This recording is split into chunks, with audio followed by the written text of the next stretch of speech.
Everything. It's Patriots, it's all of them. It's a full complement with the batteries. And when do you expect them to arrive in Ukraine, sir? Well, we're going to have some come very soon, within days, actually. Because a couple of the countries that have Patriots are going to swap over and will replace the Patriots with the ones they have. We have one country that has 17 Patriots getting ready to be shipped. They're not going to need them for them. So we're going to work a deal where the 17 will go, or a big portion of the 17 will go to the war side. This is Donald Trump sitting here with Mark Root. Now, what's wild about this is Donald Trump is effectively, I can't even say changing per se because the weapon systems never stop. But he is saying we're going to give 17 Patriots. Okay, I don't know if that's batteries, missiles, or what, but let's assume it's batteries.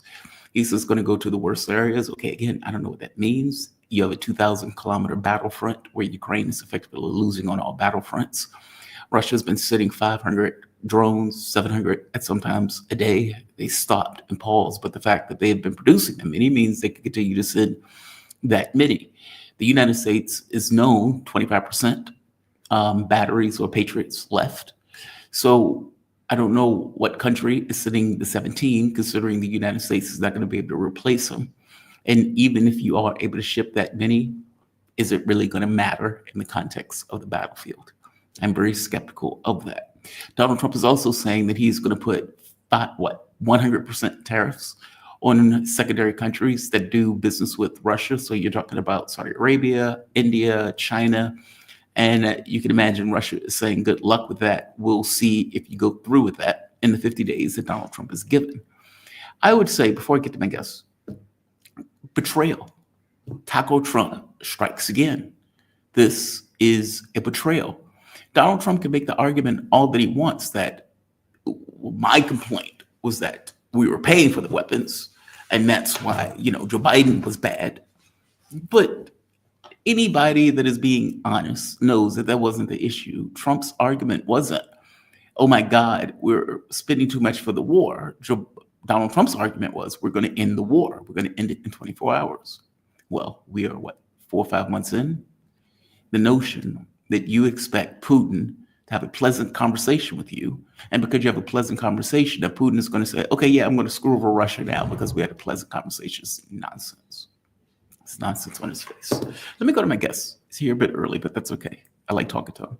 We are joined with Patrick Henningsen. Patrick Henningsen, he is analyst, journalist, host of SundayWire.com, creator of 21st Century Wire, and critic of mainstream media's propaganda. Patrick, welcome to the show, man. How you doing today? You doing okay this morning? I'm good, Jamal. Can you hear me okay? Yes, I can hear you just fine. Okay, great. I was given an intro of the quote-unquote big speech that Donald Trump gave. Apparently, Putin hurt his feelings because Putin didn't accept his nonsense proposal.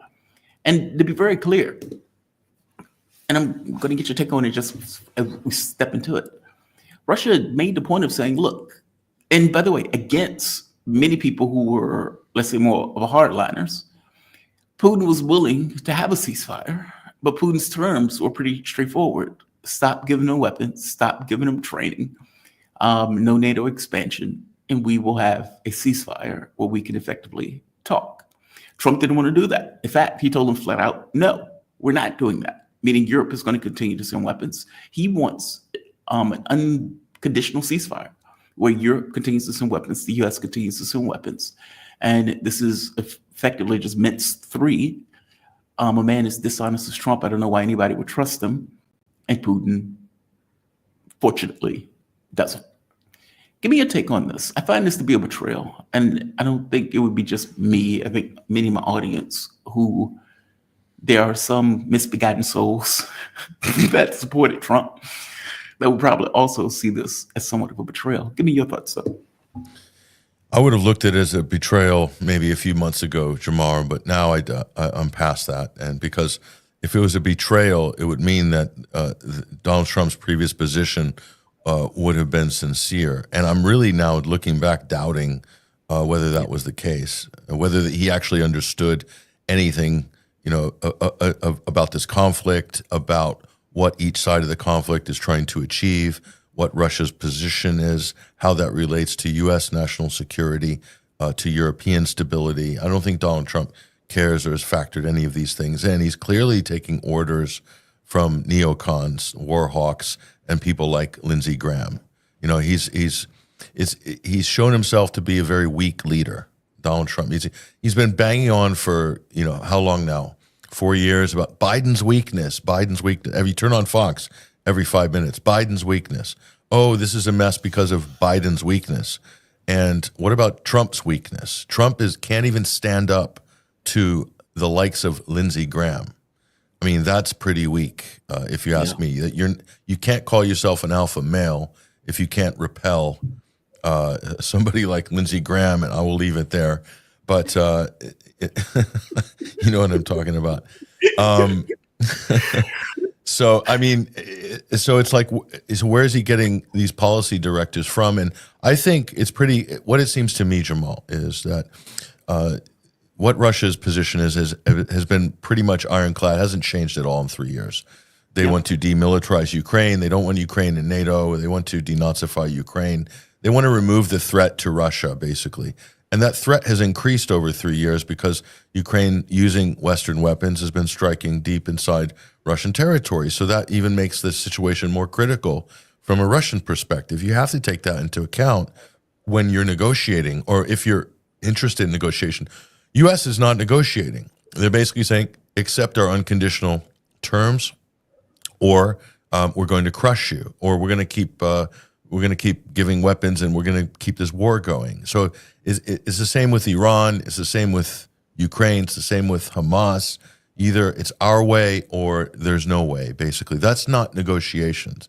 So if you don't submit to the will of the U.S., we're going to hit you with not just more proxy war, but sanctions and also punitive tariffs to people trading with you. He's talking about secondary sanctions. Okay, that's a disaster, because half of those are going to be levied against U.S. allies. And, you know, you don't try to strong-arm Russia's two biggest trading partners, China and India. That's not going to end well. You're forcing them to make decisions and to think about the future and say, do I want to keep this coercive relationship with the United States going? Why? To have, you know, access to U.S. markets, or am I going to invest in my future, which is Asia? The growth, the money, the GDP growth, markets, they're in Asia. Direct foreign investment, it's going to Asia. It's not going to the United States. So the Asian economy is in a prime position to grow and prosper. The U.S. economy is going the opposite direction. So is the European economy. And so it's kind of interesting, Jamal, because what the U.S.'s strategy, and I know why Trump is doing this, okay? Some of these geniuses he's got around him said, look at the Russian economy. It's faltering. They're projecting a 2.5% GDP this 2025. That's down from, 4.5 or 4.3 or whatever it was in 2024. So Russia's going to be cutting interest rates to try to ease the economy a little bit. They're in trouble. Keep the pressure on. We can bleed Russia dry economically. That's exactly what they were saying before February 2022. And it didn't work, but they're sticking to this because they believe this is what brought them victory for the Cold War at the end of the 1980s, that they broke the back of the Soviet Union by bleeding them through an arms race. I tell you that this is how people in Washington think. They have an old template from the past. They think they can repurpose that for the present day, and that's totally valid. And they just proceed forward on that basis. So the reality is Russia is bleeding the European economy dry through keeping them engaged in this proxy war. Countries like Finland are going broke right now as we speak because of this proxy war, because of the sanctions. Okay, the United States is on the verge of bankruptcy as well. So the opposite is happening. They're going to, if the objective, why I'm saying this, Jamal, if this was really sincere and the objective was to try to stop people from trading with Russia and to try to somehow, weaken the Russian economy, the U.S. is going to get the opposite because it's going to increase and accelerate de-dollarization. More than sanctions, using punitive tariffs. Tariffs are not meant to be used this way. So Trump has found a new use for tariffs, which is to fashion them into a form of sanctions. And it's going to increase de-dollarization. It's going to empower BRICS, and it's going to increase trade between Asian countries and less trade with the U.S. So if the object is to bring money and traffic and commerce and trade to the U.S., they're going to get the opposite of what that objective is by this policy. You can't use coercive measures against your allies. I mean, you can, and it might work with some, but ultimately, if there are other markets available, you're basically inviting them to de-dollarize. And I see this as a part of this trend. Which is why I'm all for it. If being bluntly honest with you, I'm sick of, look, we are a force for evil in the world, not a force for good, not a force for positivity. And whether it's going after Brazil, whether it's going after Europe, whether it's going after add what any random other country into it, you are exactly right. Competence is not their strong suit. And what they think is, well, we need to be strong in this moment. And strong in this moment means taking some kind of proactive action, missing the fact that you are effectively making the argument that people have made for the entire purpose of de-dollarization and for the very existence of BRICS. Like, meaning if you had a fair, honest system, BRICS wouldn't exist. BRICS exists purely because you do not have a fair and honest system. And so everything Donald Trump is doing up to this point is effectively saying, hey, A, you were right for starting it, and B, you were right for pushing through de-dollarization. So agreed. One last point. I think you are giving them far too much credit in regards to them thinking this through. I think the US is in a position where it's a hegemon that is trying to maintain this mantle of being a hegemon. And so they're trying to continuously look strong. Like, for example, Donald Trump could have just walked. He didn't have to keep this war going. He could have just walked. But he didn't want to be blamed for losing the war. He doesn't want to look, quote unquote, weak. And so for his thing is, okay, well, Putin is not going to make a deal with me. No, he's not going to make a deal, you stupid deal. And so we need to find ways to coerce him into doing so. The first was spiderweb attack, the one that took place where they blew up a train with civilians on it, basically just terrorism, hitting the nuclear triad of Russia. And I've had people on this channel say, well, why would he do that? He would do that for the exact same reason that he's doing this. In fact, let me get your take on something else. One of the things that Financial Times came out with is that Trump asked Zelensky, hey, could you hit Moscow? And Zelensky was like, if you give me the weapons, I could. And he said, hey, also hit St. Petersburg. We need to effectively get Putin to come to the table. So when I made the point earlier of saying it is obvious that Trump is running a shadow war below the war that Trump is running, and that he was trying to compel the Russians to come into the negotiating table, again, ham-fisted, backfired. Well, this is the exact same thing. Let's give you weapons so you can try to hit Moscow, St. Petersburg. That'll bring Putin to the negotiating table. It's just outrageous. Give me a take on this. What's more outrageous is that Ukraine is willing to play that role, or the leadership in Kiev. Is that corrupt? And is that depraved? That there? Imagine if Russia approached Cuba with the same proposition. Cuba would probably tell them to take a hike. Yes. You know, we're not interested in sacrificing all of our fighting-aged male population at the altar of the Holy Church of NATO. Sorry, we're just not interested. I mean, who would be stupid enough to go through with that? Who would be corrupt enough? Well, you found them. They're in Zelensky. Kiev. Yeah, Zelensky. I mean, this is so. It's funny when Trump was approached on this issue at one of his recent pressers or whatever it was in the White House. He said, "Yeah, of course we're gonna send a lot of weapons to Ukraine because they need to defend themselves." But this is the thing: Ukraine can't defend itself against Russia. The weapons are not defensive weapons, mostly, that the U.S. will be sending them. They'll be sending them offensive weapons. Right. And they already hit a target, I think, just yesterday inside Russia. Plus, the U.S. and the Germans are talking about sending long-range missiles and having missile launchers and so forth Germany's going to get a 2,000, I think, kilometer range launcher installed in Germany. Of course, that's not a good look. But also in Ukraine. So it's not defensive. But the gambit is and Trump believes, and these other people, the Europeans believe, it's just because Russia hasn't hit back in a certain way against Europe, even though they're blatantly driving this war, supplying the weapons to hit targets inside Russia. They believe that they can provoke Russia far enough and hard enough in Moscow, in St. Petersburg, or wherever, Operation Spider's Web, that they can force Russia to the negotiation table. I mean, this is just flawed. It's flawed logic, and it's just ridiculous. But they're building their policy around these false assumptions, and I wonder if it's because they really believe that this will work, or they believe this is the right thing politically to say and do, because of the corner that they've painted themselves into over 3 years.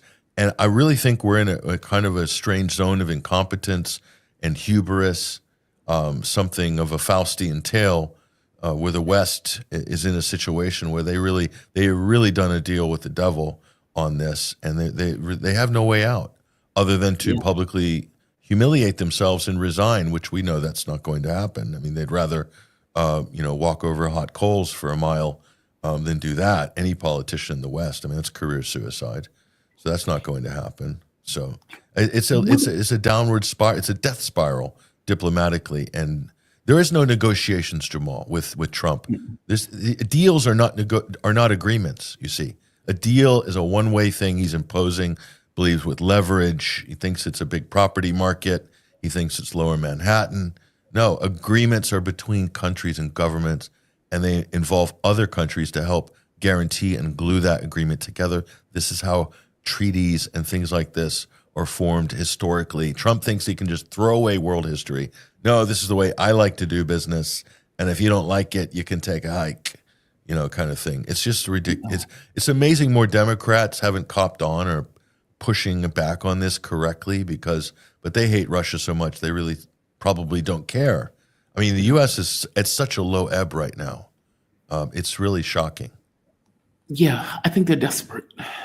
And what I mean by that is, you have a weak man that has no convictions but in himself. He has no cards, and to take a term from himself. He's massively distrusted. So you have no credibility as a person, let alone as a leader. And what they know in real terms is that an organization that spent 50 years preparing for a war with the Soviet Union, and like the remnant of the Soviet Union, they're getting crushed by. So it's like, okay, so what does it mean for NATO? What does it mean for the US to effectively lose a war on this big scale like this? I don't think they can countenance that loss. I think everything that you're seeing are these kind of reflexive moves, not strategic, just tactics, reflexive, just pivoting from point A to point B to avoid losing on point A. At least that's my take on it. I don't think they have an overarching strategy. I mean, you can say the RAND Corporation and the plans in order to overextend Russia. Yeah, but that's basically it. There is no beyond that. At least for my take on it. I mean, how do you see it? I mean, do you see there something more here than that? In the words of Colonel Kurtz in Apocalypse Now, or no, it wasn't Colonel Kurtz, it was Martin Sheen playing the role. When Kurtz asked him, "What do you think about my methods?" And Martin Sheen looks at Colonel Kurtz, who's played by Marlon Brando, and says, "I see no methods." Sorry. So you're right. It's all tactics. It's all tactics. There's no strategy. There is strategy. I'm sure that Rand Corporation overextending Russia is probably a bedrock of the strategy. The other strategy is what I would call facsimiles of the past, templates of the past. So Cold War glory rewarmed in the microwave. We will bleed them dry economically. Ukraine will be there. Afghanistan. You can see all these echoes of tropes throughout U.S. history. This is this is a type of a currency, if you will, in think tank land in Washington and foreign policy land. I think on the lower IQ ebb of that world, the higher IQ ebb, of course, whether they've fled already, they must have, because I can't see anybody left in D.C. Save but maybe a few. But so the bottom line is here's the $1 million question. or the $100 billion question or whatever. For Ukraine, see, they're gonna hit the wall at some point, and it might be sooner than later. Zelensky just extended his presidential powers this week, so again, extended his president for life status for 3 months. I suppose that'll be rolled over again in 3 months. So no elections, state of emergency. So the Ukraine, the regime in Ukraine can carry this on indefinitely. That's for sure. Up until a point where you're getting all these weapons, but you don't have any men to fight. Okay, Right. So they need men, not weapons. The other thing is, for Ukraine, the war cannot last forever. Hence, there's limits, human resources, and the political unrest in that country. Do people realize that there are resistance factions in Ukraine now against Zelensky? Do people understand that? Because that's the day-to-day reality. And a lot of it was spawned out of the forced conscription, okay? There is a underground resistance network in Ukraine that oppose the Zelensky government. And believe it or not, this might blow your mind, Jamal, some of them are far right. So you have the pro-Russian resistance allying with the far right to get rid of Zelensky and this regime because they both want the war to end. I'm not saying that's the totality of the scene there, but there are cells and factions. They do have a problem with this in Kiev, with this, and especially I would say very much so in places like Odessa, which is nominally Russian demographically. But here's the deal for the West. The West would love this to go on forever, to build a defense economy in the West, to rearm Europe, okay? But the reality is they're not going to be able to get it. They're talking like they can keep this proxy war going forever.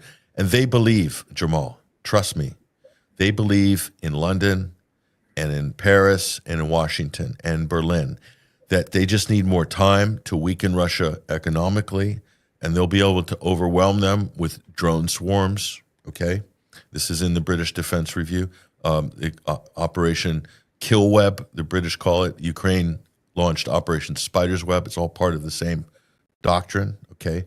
They believe they just need more time to combine drone swarms with new missiles and other technology, and that they'll be able to defeat Russia. So, but the thing is, the West probably aren't going to be able to get that indefinite proxy war.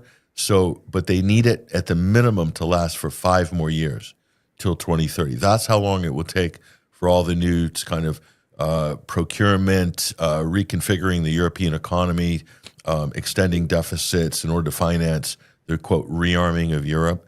And then Trump already announced he's sending weapons to Ukraine, and that's going to go through NATO. So NATO's going to, NATO will pay for the weapons, pay the U.S. Yeah, supposedly, exactly. They'll supposedly pay the U.S. So Trump's really excited about having this transaction portal because he loves, of course, payment gateways as a businessman. And then somehow this is going to sort of make the arrangement, if you will, with Europe and the U.S. more clean and more transactional. But they need 5 years to make this all to kick in, to build, start getting momentum on a manufacturing base in Europe and all this. So they might not make it to 2030 on this conflict, but they do. That's how cynical this ploy is. This, to me, and arming of the Arctic, that's the next front, which we're covering a lot at 21st Century Wire, which is very much related to the Nordstream pipelines. But this is all an economic grift. These are people, and it's from the defense industry to government, right down to academia.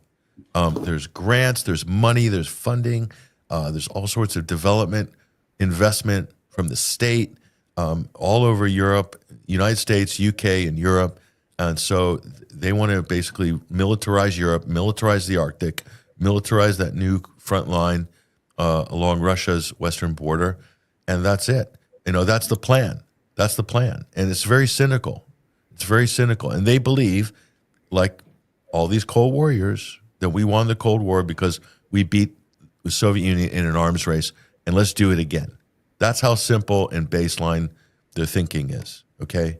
And that's exactly, if I told you all these talking points, Jamal, and I repeated them at a lecture in Washington, D.C., I'd have everybody showing up, patting me on the back, saying, wow, you're really smart, Patrick. You know, you're really good.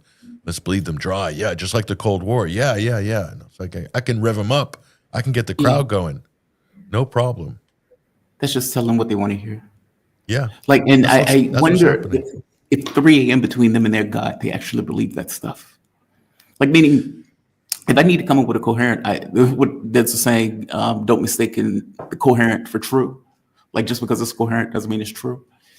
I would wonder whether or not at 3 a.m. between them and their God, if they really believe it. I don't doubt that there are some people out there. There was some goofball who was on Twitter who was like, hey, we need to not wait 50 days. Donald Trump either needs to get the U.S. involved, even if it means having a third world war. And it's like, are you out of your effing mind? Like you're talking about having a third world war, nuclear war over Ukraine. It's like, okay, suit up. If you feel that strongly about it, put on a uniform. Ukraine has lost enough men. I mean, for God's sake, they're chasing men through the streets to try to drag him and throw him into the, press gang. You could easily join up, but he's not going to easily join up. He's just going to say stupid shit on Twitter like that. I mean, so I don't doubt that there are some lunatics who believe that stuff. But part of me has to think that there is no way, like, meaning if I need to come up with an argument for some behavior that is atrocious, okay, I may be able to do that, but I can never be honest with you about the argument. Like, I can't say, well, look, we need to knock over Russia because this is about global hegemony. We want to maintain control of the globe. And we being the United States working with our vassals in Europe. Okay, well, I can't say that. That sounds bad. That sounds impolite, especially for a country that supposedly is a quote unquote democracy. And democracies, quote unquote, don't supposed to do stuff like that. But if I need to say, all right, I'm going to put the CIA into Ukraine. I'm going to overthrow the government of Ukraine. I'm going to blow off the Minsk agreements. I'm going to do all that stuff, but I'm not going to tell people that I'm doing all that stuff. And then I'm going to say, well, the Russians just attacked because they're evil, horrible people. And I'm going to use Cold War rhetoric in order to coat myself into this kind of Cold War thing as if we're the good guys and they're the bad guys. Okay, well, I can do that. That's different because the majority of the population is not bright enough to know the difference.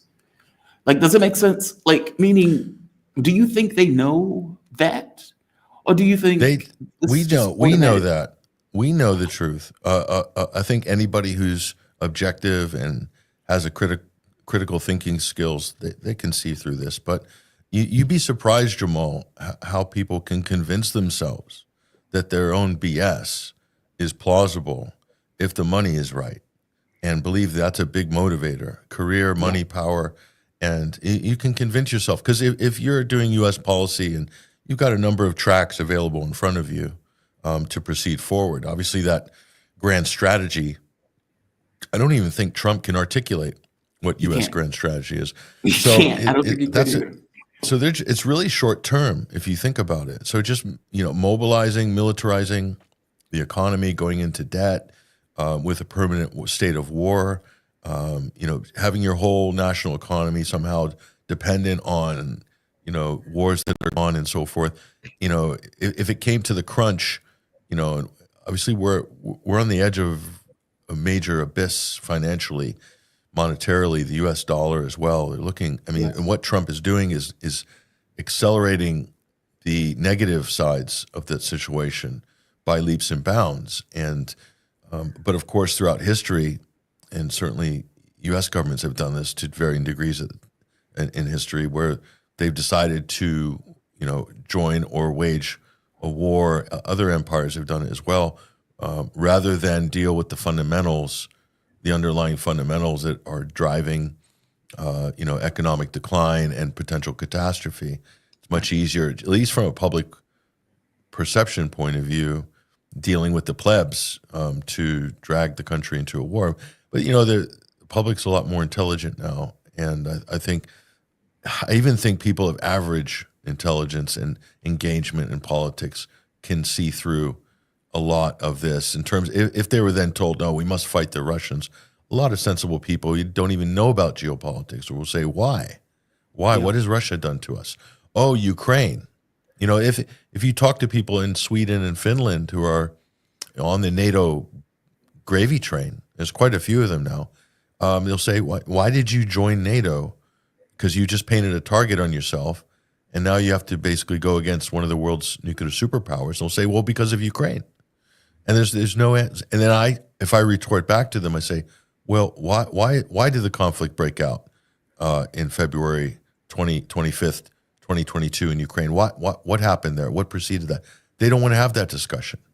So everybody's on this kind of short attention span theater with these limited timelines, bolstered by propaganda. They believe their own propaganda, and many people are incentivized to promulgate it because of the financial incentives, and that's we're kind of stuck there. And this is a big problem, So I think that's cold. They still believe that there's this ultimate victory, that Russia's bleeding on the battlefield. The Russians are on the edge of defeat. If we just push them a little harder, they'll keep going. They're going to keep going till the bitter end, and that bitter end will be when Ukraine is absolutely wrecked, and they don't have anybody to field. They're talking about conscripting women now in Ukraine. Yes, they are. Sweden just announced they're going to raise the conscription age to 70 years old. 70. That's amazing. So geriatrics, they want to get retired officers with experience and into the field, but to do what? To defend the border? Do you really think Russia's going to invade Sweden? I mean, how can they be so stupid? They don't need to. You don't need to do that. In World War II, you did, okay?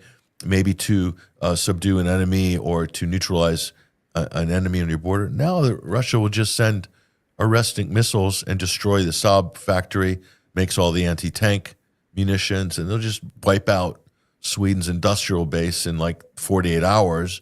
And then say to Stockholm, do you guys want to negotiate? Do you still want to fight? And they'll be like, oh, Article 5. Yeah, you think, so is Europe really willing to get into a nuclear tussle with Russia? And I think they're hoping they can kick the can down the road with this proxy war and get to the point where they will have that nuclear standoff between France, Britain, and Russia, for instance. And then they can drag the United States in, and this is the game plan. So how many times has the U.S. been, imagine that, Jamal, the U.S. being dragged into a war started by Europeans involving, Russia and Germany. That has never happened before in history, has it? Only twice.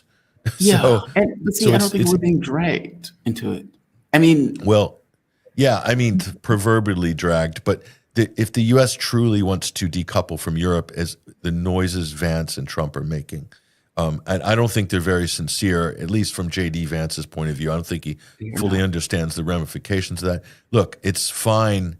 Yeah, if I was the U.S. president, I would say, yeah, let's get out of NATO. But before we get out of NATO, we want NATO to dissolve, and then we'll get out of NATO. So because NATO is the Trojan horse for more war, basically. And the United States will be automatically, maybe that's the plan, to arm up Europe and then fake this exit by the U.S. and then with the full intention that the U.S. is going to come back in as they did in previous world wars. I don't think that the U.S. really wants, NATO is a power projection tool for the United States into Europe. The U.S. doesn't. I got to be honest with you. When Donald Trump kept saying he wants, everybody was saying Trump wants to pull out of NATO, Trump wants to pull out of NATO. And I was like, why? This is what the U.S. uses to project power through Europe. It is literally what we use. If there was no NATO, how would the U.S. justify projecting power? Well, that would be it. It would be it. Would be maybe no more projecting power in Europe and maybe having a normal, bilateral, multilateral relationship with Europe rather than a dominance relationship. But the other thing, the lie is that, NATO's costing us. NATO doesn't cost the U.S. anything. NATO makes money for the U.S. in terms of weapon sales. So the U.S. already spends X amount, percentage of its GDP on defense anyway. There is the NATO budget for operating is minuscule. The economies they're talking about are each country's individual defense budget, okay, which he wants them to raise to 5%, which is going to bankrupt quite a few European countries or put them into deficit spending where they're going to, it will hit the euro, it will hit their economy, it will create stagflation, all sorts of other things. But so it's a whole lie. It's a con. You're right, Jamal. NATO is about it's about political control, it's about economic control, and it's about grand strategy for the British and the Americans mainly. Okay, so and that's what So for Europe for NATO to dissolve could be potentially a good thing because NATO is redundant. It doesn't have a purpose anymore. It does now. They've created a purpose for it, but it's going to be ultimately destructive because this is a fake, contrived paradigm of an East-West conflict. Before, maybe it was more real. I mean, you had the ideological component with communism, and so that was real. And the Soviet Union was a bona fide global superpower, and so I could see, yes, North Atlantic Treaty Organization, fine. It is designed to keep America in. It's going to serve its purpose through the Cold War, but once the Cold War is finished and the end of history is declared, as it was in early 90s, then that should have been it for NATO. Instead of NATO disbanding or receding, it accelerated and expanded. You see, and that's the source of the problem here. But NATO without the U.S. is dangerous because a rogue actor within NATO, like Britain, for instance, or like France, could cause or trigger a bigger conflict that's going to require the United States to be involved at that point if they're allies with those European countries, which they are. So that's the irony. NATO could only work in the U.S. if they stopped expanding and the U.S. had sane, responsible, let's say, forward-thinking and leadership that was cautious and circumspect. That would work for NATO. I could still accept it, but with the last couple of administrations, you can see what a disaster NATO is for everybody within its blast radius. It's a disaster. Empires they don't get that way. Meaning, the moment that an empire feels like it's under pressure, it's acting just the way the U.S. is acting now. It feels its power degrading. It feels its position in the world declining. It has engaged itself in multiple conflicts around the world. One huge one in Ukraine, another one in Israel, is trying to get into one in China. All of these have vestiges of what it considers to be necessary in order to maintain hegemony. And it is not sane and rational in the way that it's acting. I'm curious on something about Europe, though. You got to explain this to me. Europe has to know that it's being screwed over, or does it know it's being screwed over? If you think of the weapons, the United States, the weapons that we sell are well overpriced. And there's always this question about return on investment, meaning whether or not the weapon systems that you either create or buy are worth what you're paying for it. Okay, so Europe has just told, potentially, Donald Trump, after spending, 3 years of doing this, buying weapon systems in order to give to Ukraine. And that's on top of the money that they've just been given to Ukraine in and of itself. So they've been spending money on weapons, meaning money fleeing Europe into America in order to give to Ukraine. On top of that, the amount of gas that it stopped purchasing from Russia, and for that matter, even the blowing up of the Nordstream pipeline. Okay, well, all of those things were damaging to Europe because now the amount of money that they're paying for energy went through the roof. So instead of buying energy from Russia that is reliable, certain price, you're getting it from Saudi Arabia, you're getting it from India with a markup. Qatar. And Qatar, and from the US, where the US was charging them 5 times more. And there's this great scene where Macron tells Joe Biden, he said, "Hey, aren't we in it together, Joe?" And Joe Biden was like, "No, no, we're not. Pay us." Meaning all of this is money that is just fleeing Europe. This doesn't even talk about the companies that can't afford to pay for that energy that have effectively had to close up or leave. I mean, for God's sake, Germany has been getting killed on this front. How do they not see that? That is mind-blowing to me that they don't see that this is a boondoggle by America. And instead, they're like, we need daddy to stay with us. Well, Germany's able to absorb a certain amount of that shock just from the sheer weight and mass of their economy. It's significant. But the smaller countries are really being hurt, like Finland, for instance, I mentioned earlier. The recent announcements and numbers coming out is a disaster. So it's not been good for them. And other European countries are struggling. We're struggling already, and this is only adds insult to injury. So, and the result of this, I mean, the European energy market which if you think about Enron in the United States and that sort of energy revolution that came in, just creating a middleman in terms of an energy market where you had to buy and book power in advance. They created a whole financialized layer in energy. And so state-owned, and I'm saying state, like states within the U.S., state-owned, or, you know, the idea of a national grid and so forth, all of those things basically were rapaciously privatized and financialized as a result of Enron. Enron died, but the system that Enron pioneered didn't. And they implemented that in the UK and in Europe as well. So that was the beginning of this sort of, you know, quadrupling of, you know, energy bills, household and business energy bills. And now the Nord Stream pipeline, Russian sanctions, it's taken that to a new level. And I think the Nord Stream pipeline single-handedly bailed out the U.S. Fracking industry, the LNG industry. And of course, if I say that to people in that industry, they get very angry at me. I've had very, very stern, harsh debates with them about, oh, no, how can you say that? It hasn't helped us at all. Oh, really? Let's look at the numbers. Really? And I could pull the stats and the numbers. And so it's a clear case to be made. There was a premeditated benefit for U.S. firms and U.S. markets for destroying the Nord Stream pipeline. And that's exactly what happened. So there's motive there for that. But the bigger picture there is what it's done to Europe economically and continues to do to Europe economically. And they want to, you know, increase AI as a big component of the new economy. Well, that's going to require energy. It's going to require energy, and it's going to require cheap energy.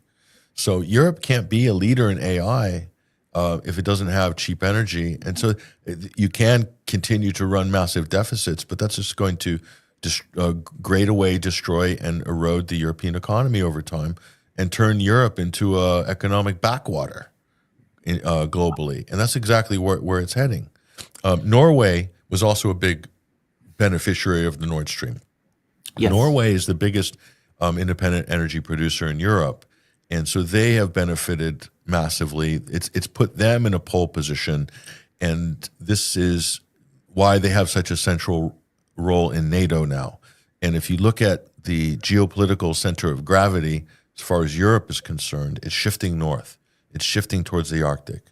So everybody's talking about the Arctic now. The Arctic this, the Arctic. We need to stop Russia in the Arctic. The Chinese and the Russians are coming through the Northwest Passage, and we need to stop them. And they want to steal all the rare earths from under the Arctic ice and this and that. And it's all because Putin and the Russians are just naturally inherently aggressive. It has nothing to do with the expansion of NATO. This is the argument I get from the Western side.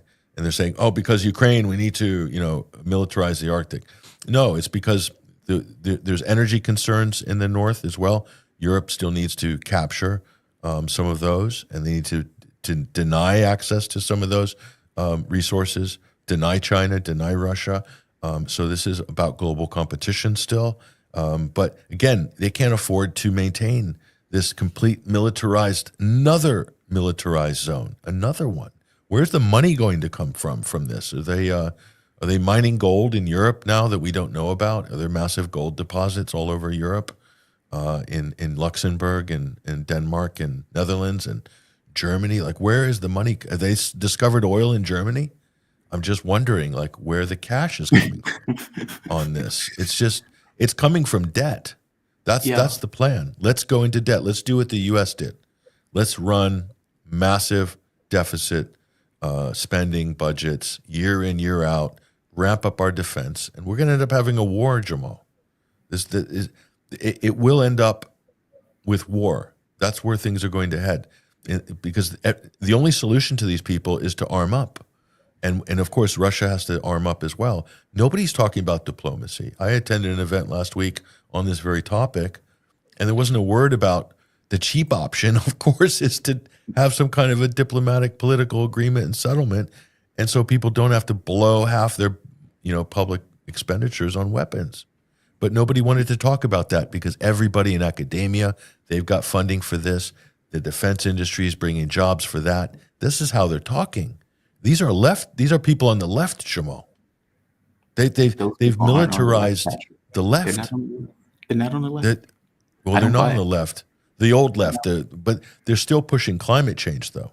They're saying, oh, well, climate change is melting the ice in the Arctic, and that's emboldening the Russians.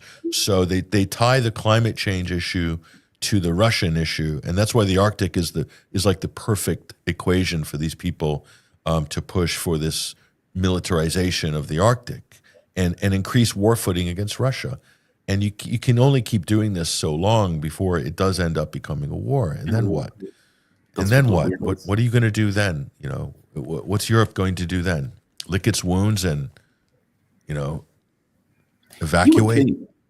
You would think that after 2 world wars, that Europe will stop dragging the world into world wars, but they don't. They keep doing it. And the Arctic is a really good example. Yeah, the Arctic is a really good example. I'm glad you brought that up. Because Russia, from my understanding, and correct me if I'm wrong, has a dominant presence in that part of the world, in that region of the world. The U.S. wanted to effectively steal Greenland, which is just astonishingly stupid, but okay. They wanted to steal Greenland for that precise reason. Yep. I agree with you. I do think this is angling for a war. Money is not real in a traditional sense of the word, so they can go into deficits and do kind of like the United States did, where we created $36 trillion out of thin air. And we're going to put another, 10 trillion on top of that 36 trillion. It was something that Putin said, and I didn't really get it until Putin actually made the point. He was like, the U.S. created $10 trillion out of thin air to go to war in Iraq and Afghanistan. And if you think about that, that is money that you don't have to do anything for. You don't have to do like anything other than just print it, which means that the way that money is equated to physical matter, reality, and physical matter goods and those type of things, you can effectively build a $10 trillion military out of thin air and use that $10 trillion military for anything that you want to use it for, conquest or otherwise, in a way where other countries have to actually care about their budgets and can't just produce $10 trillion out of thin air. They have to actually produce and trade to make that money, real money. Like I'll give you an example. China had poured in $12 billion into Libya before NATO destroyed Libya. And that was one of the reasons why NATO went after Libya and it created instability and partitioned Sudan, was to evict China. If you look at the early AFRICOM documents, many of which they've wiped from the internet, it was to evict Chinese influence from Africa. So, but that was real cash. China had to earn that and invest it. That was real money. What the U.S. are throwing around is not real money, and this is the unfair advantage. The entire U.S. empire, America's great, quote, great, because of the ability to create money out of thin air, running a world reserve currency, this system. So Elon Musk is, we need to make America great again, but we need to control deficit spending. I have to tell you, Elon, sorry to break it to you, but American greatness is predicated on deficit spending. Yes. So you can't pretend to be, a champion of balanced budgets or against deficit spending, but you still want America to be great. America can't be great in the sense of globally dominant unless it's able to have a world reserve currency. And deficit spending, the value of the dollar, or the demand for the dollar is propped up by virtue of the fact that it is the world reserve currency. So all of these things, the sanctions, tariff wars, this is eventually driving people out of the dollar, and then that will damage the ability of the dollar to sustain itself as a global reserve currency, and then it's going to fail domestically. And I think they know this day is coming, and they're scrambling to try to replace the dollar with a digital dollar or integrate crypto and other things into some kind of a new financial platform. With Trump with his mem coins and his trash coins, stable coins, and they're all making money out of this, by the way. Yes, they are, and they're making money off their base who don't have any money. And so when these rug pulls happen on Trump coins or Melania coins, Trump's robbing his own working class base, the very people that voted for him. That's who's getting actually taken to the cleaners, which is ironic because these people still support Trump because it's turned into a bit of a cult. But the cult of MAGA is fracturing, and the Epstein debacle this past week is going to accelerate that as well. But the point is can't we have a U.S. leader or a leadership to intelligently and responsibly articulate to the public the true condition of the economy and the financial system, and then put forward an honest plan of how we're going to, survive this or mitigate that or transition to something else and get some buy-in or consensus or not. That's not happening. Instead, you got these arbitrary kind of, esoteric trade wars that Trump is waging. That nobody knows what the hell is going on. They say, "Oh, don't trust him. He's got this Scott Bessett's a genius. Don't worry." They wouldn't play Russian roulette, no pun intended, with the U.S. economy. They'd never do that. These are the best people in Wall Street. I don't know. I beg to differ. I'm not impressed at all, and I don't see the economic performance. But if you listen to Breitbart and Fox, they'll say the U.S. economy is its strongest ever in history. Well, Biden said it was the strongest economy in history as well. So these typical politicians, they will never tell the truth about the economy ever, No. or inflation, or anything related to anything that is going to define for Joe and Jane Public whether this is a good year or a bad year. And we used to vote in America would be, well, do I have more money in my wallet in the last 4 years or not? Because if not, I'm voting for the other guy. And people would jump parties routinely on that basis. Now, everybody just lies through their teeth as much and as hard as possible. And we're just getting an onslaught of propaganda on all these issues. And nobody can give you a straight assessment of what the real, it's out there, but it's never going to make it into the consensus. So that straight, honest assessment is not going to become the consensus in the current political system and environment. It's just one propaganda paradigm battling against the other. And so the truth doesn't even come into it. Nothing from the Democrats. This is an open goal in soccer terms. Like they can't score on this. Trump has just left the goal open on everything. The economy, foreign policy. It's just pathetic. How could they? I don't know. Their foreign policy is trash, and it's not that different than Donald Trump's.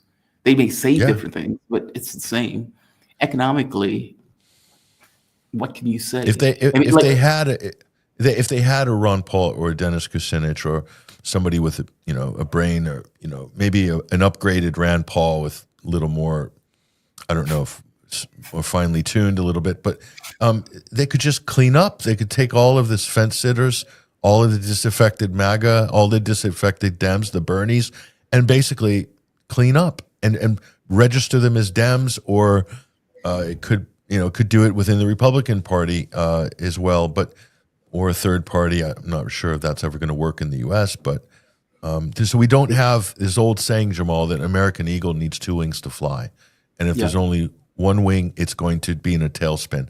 That's where we're at right now. Is the uniparty is a single wing. The other wing, which should be the common sense, constitutional, representative wing, and sometimes that's a Republican wing, sometimes that's a Democrat wing.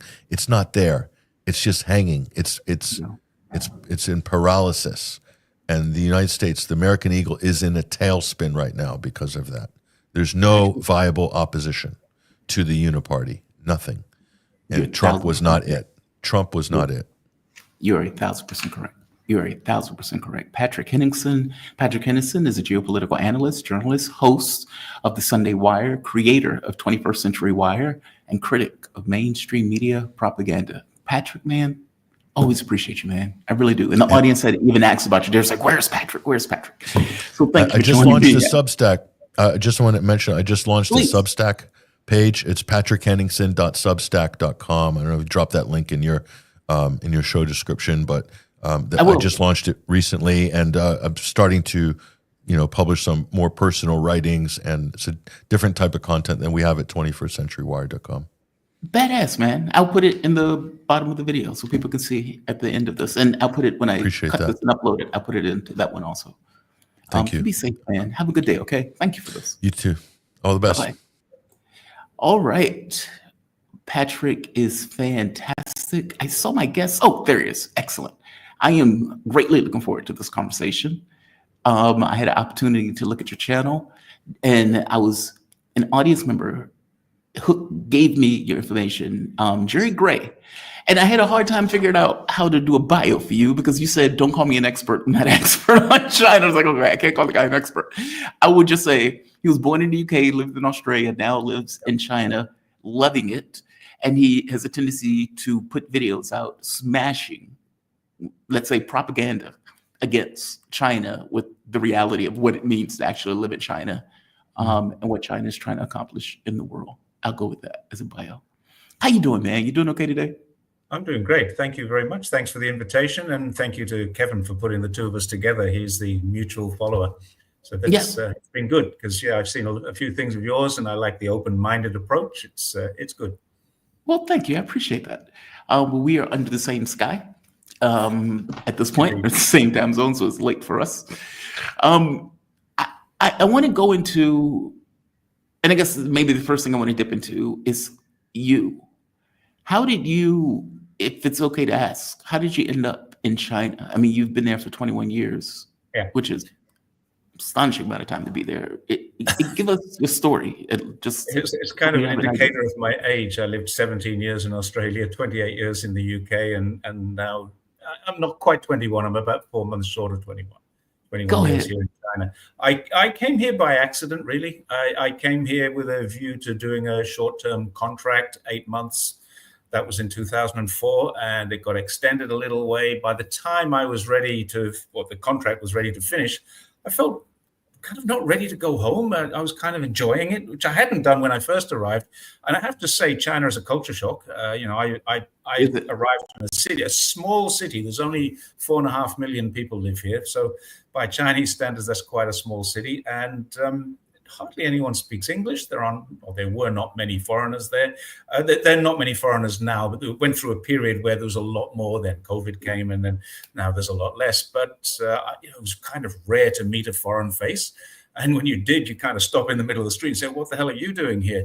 And they're the only times you spoke English. I was working in a school, just a language teacher, and I spoke English at school. At 5 o'clock in the afternoon, I had a car take me home. And I spoke no English again until I went back to school, which at the weekends or the long weekends was pretty hard. And I didn't really enjoy that aspect of it. Then I started to travel a little bit and I started to enjoy it. And I went looking for a job when my contract was coming towards an end. And I found a job. And in finding that job, I became great friends with the manager of the company I was working with. And we're now 16 years married. And so that kind of changed my life a little. You could come with your manager. That's great. It's kind of nice. There's a little romantic story attached to that. She wasn't very interested in marrying a foreigner at the time, but we're 16 years together, or 21 years together, 20 years together, and 16 years married. And it's been great. She's heading off to Australia tomorrow for a few days, a couple of weeks, and I don't want her to go, but she's going to go and see my family as well as her. She's got a sister who lives in Australia, so and I came here and started traveling a little bit. Anytime I had free time, I'd travel. And then I did a master's degree while I was here studying what's called cross-cultural change management. And it kind of led me in a different career path. I started to become a business manager, a business consultant. I had a lot of foreign companies using me to say, look, I've got this problem with the management systems. And it wasn't an operational problem. It was a human resource problem. And you have Western management philosophy and Chinese workplace psychology, and the two things are clashing like this. Whoa, what's that? Whoa. Stop. Stop. That's interesting. Go back to that. Well, imagine everything you learn in an MBA course or an MA course in the UK, in America, or anywhere else in the Western world will teach you how to manage a business quite well.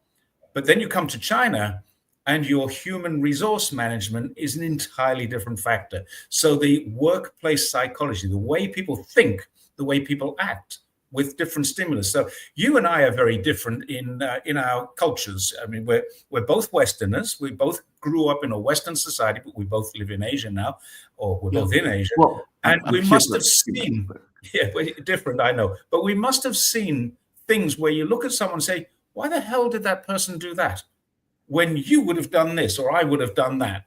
And that is workplace culture, workplace psychology. That is what causes us to be different and causes those misunderstandings. When I started to look at this, behavioral psychology is really, really an important thing. I started looking at behavioral psychology in the workplace and comparing it to management philosophy from Western managers. And pretty much everything you have in the West can be turned on its head, because you have a very different hierarchical structure, which means that people think differently of their boss. In Australia, we're extremely equal, very, very equal. In America, you're probably quite equal, but a little bit more hierarchical. The UK is much more hierarchical, class structured. And in China, there is the boss, and then there's everybody else. And the boss is like God in the workplace. And so really? So when the boss says do something, it doesn't necessarily mean you're going to do it, but you'll tell the boss that you're going to do it because the boss asked you to do it. And then when it doesn't happen, the Chinese boss understands why it didn't happen, but the Western boss doesn't. And that's really where I would come in as this kind of cultural bridge between the workers in the factories and the workers doing one thing while the managers do something entirely different. And it works for a lot of companies that realized they had this problem. I didn't work with them at all, but Walmart had a massive problem when they first came to China. They almost closed. Starbucks the same. They almost closed down. They almost didn't bother because people wouldn't go shopping in Walmart because it didn't look like a Chinese supermarket. It looked like a Western supermarket, and they're not used to having their meat strapped up in polystyrene with cling film over the, what do you call it, cling wrap over the top, shrink wrap, heat wrap, whatever you call that. And people would say, I want to be able to pick up my meat, have a look at it, maybe even smell it. And that's how they buy meat. So they had to have their meat freshly butchered in front of them in order for it to be viable. Just things like that. So we have very different things. I was just talking to my wife about something very similar to this. She was eating steamed egg on rice. And I looked at this and thought, this is an unusual meal. And then I thought, she looks at me when I have poached eggs on toast, as if this is an unusual meal. So you see, we're both having basically the same thing. We're having a grain with an egg on it, and she's doing the same as me, just a very different cultural difference. And that was how I got into this thing where I started to see, I knew there were misunderstandings. Like when I came to China, 5 minutes after I arrived in China, got off the plane, I thought, no, this is not what they told me. It's very different. And within a few months, I really realized I'd been badly misinformed. And it probably took me 10 years to realize that it wasn't misinformation. It was deliberate deception. Yeah. And in a lot of cases, it took you 10 years to realize that they were intentionally going after China. Yeah. Well, back in those days, so if we go back to up until about 2016, 2017, they weren't going at China. They were friends. They used to do military drills together. They used to share information and cooperate. My country, Australia, has a free trade agreement, which was signed in 2015. These kinds of things all were happening so it was about 10 years before the narrative started to shift from being a misunderstanding because they didn't really understand the culture to being, that's deceptive. They know that. I'm looking at the BBC and saying, well, the BBC know better. The ABC in Australia, they know better than this, but they're telling me this. And I once wrote to the ABC in Australia and told them they'd made a mistake, and I explained what it was. And another friend of mine wrote to a friend of his who worked in the ABC, and I got a call asking me if I would be willing to come on a live radio show. And I said, sure, I would. An hour later, I got an email saying, thank you for your interest, but we no longer wish to invite you to the show. And somebody had obviously done some research and said, this guy's online telling people the truth about China. So, yeah, that was how the ABC in Australia treated me. Yeah. I agree with you, but the differences, for me, I like those differences, though. Like, I don't... Well, it's not a case of good or bad. It's just a case of different. It's all. Yeah, as long as you understand the difference. Yeah. Downstairs, for example, the grocery store, it's the meat, none of it is packaged. No. All of it is just sitting out. Yeah. You have like squid, chicken, crab, the works, and it's just there. Yeah. And you have to, pick it up, give it to the guy. The guy puts it in a bag and gives it to you, puts the sticker on it, you go and put your business. Yeah, it's got a way to put the sticker on it, Yeah, the differences don't bother me per se. They don't bother me. Yeah, God, that's so fascinating. I'm glad to hear that. I'm curious, what do you think will be the biggest misconception as an American going to China? Like, because look, we know nothing about China. The only Yeah, thing we get is propaganda from our yeah, side because yeah. China is, I of course, have to say, for any American who's thinking of coming to China, do it for a start, because a couple of things. One is every single thing you think you know about China is wrong. Everything. You are completely, totally, and absolutely misinformed about China. The second thing, which is probably going to be the biggest, is when Chinese people go to America, they don't feel safe. I mean, I'm not just talking about Chinese people. I'm talking about anybody walking down the street in New York, Los Angeles, and any one of 100 cities in America would probably feel a little unsafe walking down that street. Now, if you're Chinese, particularly since the first Trump era, there's this China thing, and you may very well experience some hostility. It doesn't matter who you are, whether you're black, white, brown, yellow, any color you like, you can come to China and you will be accepted. If you are straight, if you're gay, if you're trans, if whatever you are, people just take you for what they are, what you are. And you are completely welcomed. Every single American that I know who comes here says, I'm surprised that there isn't more hostility because, you know, we're quite nasty towards the Chinese. Your country as a government are quite nasty towards the Chinese. With this misinformation, there's no Uyghur repression, there is no Hong Kong democracy problems, there was never an invasion of Tibet. All the things, the Taiwan issues, all of these things that America uses to keep you misinformed about China are all very wrong. There's a grain of truth in every single one of them that is then misinterpreted, extrapolated, and provided as misinformation. That's how it is. So I would suggest the biggest thing that an American would find if they come to China is how welcome they are made. Even people, especially if they just learn to say ni hao and xie xie, you know, how are you? Ni hao ma, how are you? Xie xie, thank you. Xie xie ni, thank you very much, basically.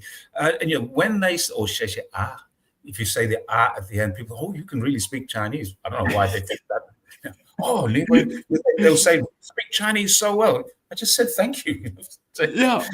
Yeah, well, I mean, I'm functional in Chinese after all this time, of course, but to be told, wow, you're so good at Chinese, I'm not. I just get by. I've only had the opportunity to be on the 12-hour, 24-hour pass. And that was... They do a 10-day pass now, 10-day visa. So for you as an American with an American passport, you can come to China as long as you have transit out and stay 10 days. But you can only stay in the region where you transit in. So if you fly into Beijing, Beijing's a big place. You fly into Shanghai, same thing. I think if you fly into Hong Kong, you can come across into Guangdong and the Greater Bay Area and stay, and that's like 20 cities, that area. So you can stay quite a way. That's a 10-day transit visa. There are now, I think, 78 countries in total. There are 190 countries in the world, and 78 are 30-day visa-free. And then there's the island of Hainan, which is visa-free to almost everyone. You can go to visit the island of Hainan, and that's quite a large island. It's like a 1.5-hour fast train ride from the top end to the bottom end. And there's 2 major cities and hundreds of villages and small towns that are well worth traveling through. So you can do a 30-day visa-free entry into Hainan. I think almost any country can do that. So that's worth doing. Good to know. That is good to know, because I've wanted to visit for a while. I mean, I'm going to be in Middle East for about 3 months. Okay. But I did want to hit China for a period of time because please do. If you're flying somewhere else and you fly through China, then there's no problem getting in for a few days. Very easy. If you're not flying somewhere else, then you need to be on a visa. I mean, you can get a visa to visit China. That's not an issue. You can get a 1-year tourist visa and they will welcome you. But if you don't want to go through the hassles of that, and an American doesn't get the 30-day visa free. Australians do, British don't. I mean, I live here on a residence visa anyway, so that's not a big deal for me. But anyone can come from, I think it's 78 countries now. It changes all the time. It's very fast changing. Let me. What do we get wrong about Taiwan? Like meaning Taiwan. Okay. Taiwan, because right now the U.S. is apparently troops in Taiwan. The United Yeah. States claims to acknowledge the one China policy, but obviously they're salami slicing, trying to create a provocation, something similar to Ukraine. And they're trying to do something. So basically, we're trying to use Taiwan as a proxy in a very similar way. And I know people in China says Taiwan is not Ukraine. Agreed. Fair enough. Taiwan is part of China. Ukraine is not necessarily part of Russia, so fair enough. Well, but we're using it in a similar way, in this notion of... It's actually not similar at all. The Taiwan issue is an unresolved civil war. There has never been an end. Same in Korea. There's never been an end to their civil war. In Vietnam, they had an end to their North-South war, which is not technically a civil war. It was an anti-imperial war. So again, they're different too. Now, when you come to Taiwan, the situation with Taiwan is in 1949, a group of people who called themselves, and legitimately, because they had won a revolution, called themselves the Republic of China, legitimately were the government of China, but they were defeated in a civil war. Now, when you have a civil war and it's resolved, it's over. America had a civil war, it's resolved. Now imagine this, a Confederate state having an island. And this is what the Civil War is here. The Confederate government, because you did have a Confederate government, took all of the treasury of the South and moved it to this island off the coast of Florida. Let's call it Guantanamo Bay, for example, and moved this government off the coast and said, we are the government of America.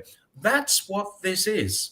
This is not like Hawaii, which was occupied, colonized, taken over, and militarily occupied. It's not like that at all. This is a civil war that didn't finish, and it's still not finished. Now, why didn't it finish? Because America stepped in and said, look, we don't want this to finish. And China was devastated by 8 years of World War II. The World War II started in 1937, not 1939, and not 1943 or whatever it was when Pearl Harbor was attacked. World War II started in 1937, in July 1937. It was July, when there was what they call the Marco Polo Bridge incident. That's what we call it in English. And that started the World War. So they had 8 years of World War before Japan pulled out. Now, Japan were defeated, roundly defeated, mostly by the Americans in places like the Philippines and Okinawa, which was not part of Japan at the time. It was the Ryukyu Islands, and it had a different name, different nationality, different cultures, all of those things. Then from 1945 to 1949, there was a civil war inside of China, and the communists won. Why did they win? They won because the army, in many cases, deserted en masse with their generals and went to the other side, because that side was promising a better life than the current side, the side that we call the KMT. And they took all the treasury loot and went across to Taiwan and said, we are the government of China and we'll be back. They did a MacArthur who said that. Patton, I can't remember. One of your famous generals says, "I'll be back." MacArthur, and it was Terminator too. But the idea was they were going to be, for a period of time, reconsolidating, getting themselves sorted out, and then they were going to come back. And it never happened. They never quite got to that, and China couldn't. China didn't have the wherewithal. It didn't have the troop. It had the troops. It didn't have the navy. It didn't have the money. It didn't have the equipment. And it couldn't go across and take Taiwan back. And it couldn't do that because America sailed ships in there and said, you're not going to do that. We're going to help Taiwan because they're the democratic. And they weren't democratic at all. They were never democratic. They were an autocratic civil war winner, or not a civil war, a rebellion against the Qing dynasty. So let's get that into perspective. The KMT were never democratic. Right the way through the 1950s, the 1960s, the 1970s, into the 1990s, the KMT were never democratic. The only reason Taiwan has any form of democracy is because the National Endowment for Democracy pays for it. Washington pays for this. So this is why it's rankling with China at the moment. Now, the one most important factor is that China has never, ever, and I would challenge anybody to challenge me on this, China has never said, we will take Taiwan by a certain date. Never, not once. Wait, are you saying that China never said they were going to take Taiwan by 2027? Is that what you're telling Yes, me? I'm saying that. China has never said that. America has said that China said that. But it's American assumptions that they can understand what Xi Jinping is thinking. But again, let's go back to my workplace psychology. They haven't got a clue what Xi Jinping thinks, because with the same set of stimulus, they would do this. But China is not stimulated by the same things. China is Confucian. China has studied the art of war, Sun Tzu's art of war. China knows that the best war, the best battle is the one you don't fight, the one you win without fighting. And that is how they will take back Taiwan. They will wait and wait and wait. And eventually Taiwan will say, what the hell are we doing? It's so much better on the other side of the lake. That's what it is. That's what China will do. Now, all of this stuff about China is going to, how many times have you heard Iran is only months or weeks away from a nuclear bomb? I've heard that since 1995. Now, we've been hearing since 1979, I think it is, when the Taiwan Relations Act was written, and that was written so that Nixon could renege on a promise. Now, this is a thing that a lot of people don't realize. Every time the president makes a promise, Congress and the Supreme Court have the ability to overturn that presidential promise. So if the president signs an agreement, Congress says, we're going to make a law, and that law will be supported by our courts, and whatever the president said back then is no longer valid. So in 1976, when Nixon signed the declaration, I think it's called the Shanghai Agreement, and let's go back to the Cairo Declaration in 1943 or 44, and then there's a Potsdam Declaration, all of these declarations that said Taiwan belongs to China. There is no dispute about that. So what's the dispute if China, the recognized country of China in the United Nations and by the United States, says we want to take Taiwan back? Why would that be a war? That would just be the ending of the Civil War. If China were to invade, the rest of the world have nothing to do with this. This is a civil war. Did China get involved in 1860s when you guys were fighting? No, they didn't. They weren't interested in what you were doing there. They were busy trying to get through this century of humiliation that Britain and the European and Americans had forced upon them at that time. The century of humiliation started with opium wars and stuff like that. But China doesn't really want anybody's involvement in this. It is an internal Chinese affair. China has never, and I will challenge anybody to find me, a Chinese government official who has said, we're ready to attack Taiwan. What they have said is, we're ready to defend Taiwan, which is a recognized, United Nations recognized part of China.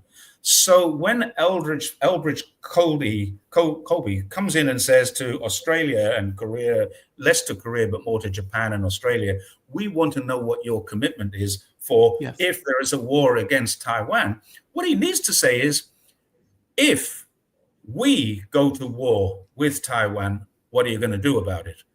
Because the moment he says that, he's refusing to recognize, he's a government official. And if the US government officials are refusing to recognize that Taiwan is part of China, that is what will trigger an event where China, rightfully, legally, under international law, takes back a disputed territory that has been held by the losers of the Chinese Civil War since 1949. So that's why it's very important. You are being far too logical and far too honest in your take on this. And as you know, most of the stuff has nothing to do with honesty or anything else. It has to do with just empire will. Meaning the US is, from the point of view of the United States, we are an empire in decline. We see China has very nice things.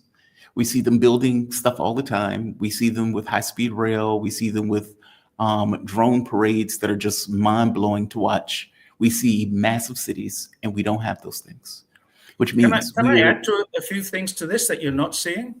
Please. Did you know that China has just developed an aviation engine that will travel at Mach 16? This is not a bomb. This is not a bomb. This is a general aviation. This can go into an airplane. And in the next 10 or 12 years, they will have this in operation. It's not going to happen this week, next week, but they're going to have a plane that will travel 20,000 kilometers an hour. That means they can go around the world in an hour effectively, or they can go anywhere in the world within the hour. You can have breakfast. You can get up in the morning, have breakfast in London, lunch in morning tea in New York, and back for lunch in Beijing with this plane. That's one thing. Did you know that they've cured cancer? They've cured asthma. They've cured diabetes. They've even regrown organs into the bodies of people who have needed kidney transplants and now no longer need kidney transplants. Have they? They have done all of this, and it is published, and your media are not telling you. And why are they not telling you this? They're not telling you this because they know that if they tell you this, you'll say, why can't we do that? Why can't we have a cure? There are 500 million, apparently, people who require insulin, diabetes, type 2 diabetes, who require insulin. And China now has cured that. Now, it's not in general use. It's still in clinical trial phases. But China has found a way to regenerate insulin in the body with genetics. And they're doing it. They're doing it now. Now, unfortunately, it's too late for a lot of people. But the moment that it gets put onto the market, pharma are going to be saying, big pharma, pharmaceuticals, are going to be saying, this is not safe, this is dangerous. This is but at what cost? China is curing diabetes, but they killed 30 people in the process. Well, 500 million people benefit from the process that might kill a few people in the clinical trials, which is what their vaccines and things have been doing for years. So it's not like they're gonna highlight the negatives of it, because they never highlight their own negatives. But nobody's going to care. If you cure diabetes or if you grow a kidney, nobody's going to care. Yeah, that's correct. That's correct. Now, in the process of getting to that, some people might have reacted and they've learned from that, but effectively now they have all of these things. So we don't hear about this. Did you know that China has just recently launched an oil tanker with sails that saves 6,000 tons of oil? No, it's 6 tons of oil a day. So something like 6,000 tons over the journey of this ship from the Middle East to get some oil back to China and back to the Middle East. It's thousands and thousands of tons, not barrels, tons of oil, because they put up these great big sails that go one way or another.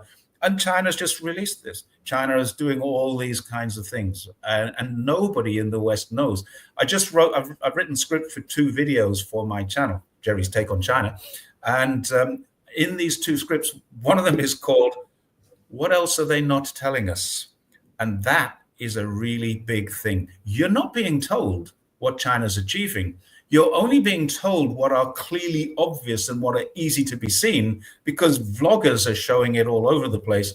But go through the medical publications, go through the science and technology journals, read what's on Chinese media, not Western media, and you'll see it's amazing. This is not just me saying, oh, look, China is amazing. This is science, technology, every single thing that you can think of in terms of advancements of human nature, human lifestyle, human beings, everything, all being improved here in China.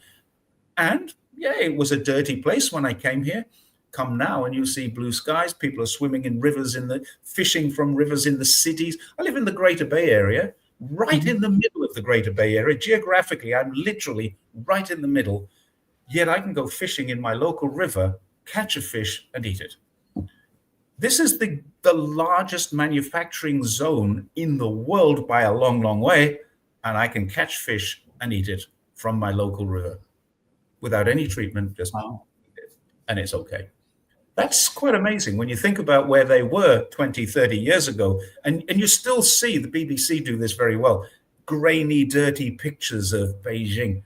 I was in Beijing 2 weeks ago. The skies are brilliantly blue and clear. It's like, what's the word? Sapphire blue skies.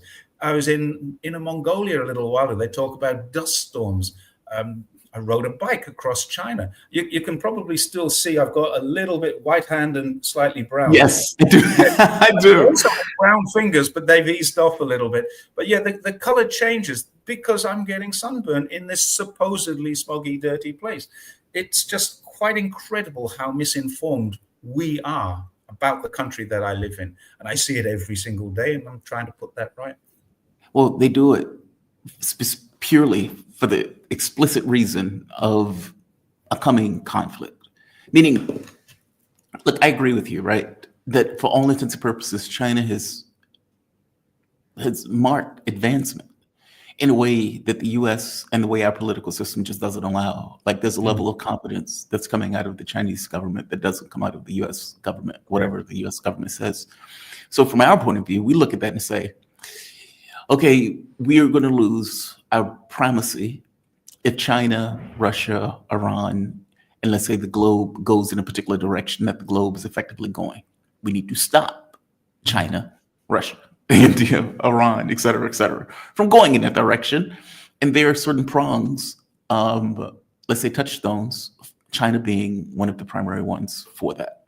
So a lot of this stuff seems to be done just in order to create the pretext for a conflict. It's like, oh my God, China's militarizing the Red Sea. China is taking over so-and-so. The United States is like 900 bases all around the world. China is like 2. And we're still screaming that China is militarizing. 1. And so that seems to be the objective. And I guess my thing is, how does China deal with that? I have spoken to plenty of people from China, and they have this talk about cultural differences. I play chess and I go, and they would say, well, you just have to wait it out. And it's like, it's pragmatism. Yeah, but Taiwan, and the reason why I say Taiwan is similar to Ukraine, not for the geopolitical reasons, meaning not for historical context reasons, just but because of the way it's being US used. proxy. Yeah. Exactly. And effectively, we have military in Taiwan right now, which is massively provocative. We've been given weapons. It's even worse than that, because Taiwan is 130 kilometers off the coast. Exactly. But which is my point. There is a place called Kinmen County in Taiwan. Kinmen County has a range of islands, and one of them is only 3 kilometers from Xiamen. I've not been on it, but I've seen it. I've been into Xiamen, and you can see this island from the coast. And that is where US military soldiers are based. Kinmen Island, which is part of Kinmen County. And if you take a look at it, take a large scale map, and you know those maps that show Taiwan and China in different colors? Okay. Yeah. China doesn't like that at all. But what it does do sometimes, it produces maps that show the provinces in different colors. When you look at the province of Taiwan, look right over at the coast. And that's probably the other way around on your screen, because I'm looking at a camera here. You're fine. Go all the way to the coast, and you'll see 3 or 4 dotted islands, the same color as Taiwan, and a different color to Fujian, which is the province that's there. So this is what people don't know. There's another thing people don't know. Afghanistan has a border with Xinjiang. Americans don't know that. You were having a war in Afghanistan. You're right on China's border. And this is the area where America were telling people it's a troubled area and those people want independence. They didn't want independence. They were getting funded to want independence. But that's a different story. The Taiwan Islands are literally right up nestled next to the coast. How does China wait that out? Because that's what it boils down to. Because they know it's a pragmatism. They know. It's the same in Africa. You go to Africa and ask any African, what do you think of China? Oh, we love China. Go to the Western media and say, what does Africa think of China? Oh, they hate China. You know, exploitation, debts, and all this. None of that is true. It is not true at all. So China just says time is on our side. We can wait 1,000 years for this because we have 5,000 years of history. America has only, again, let's go back to my behavioral psychology in the workplace. An American corporation relies on quarterly figures. Right. Chinese corporations don't. They don't care. But you see this all the time. The high-speed rail is losing money. No, it's not. The high-speed rail track might be losing money. The train station might be costing the government money. But tens of thousands and hundreds of thousands of people who live along that track are now better off, and they're now tax-paying contributors to society.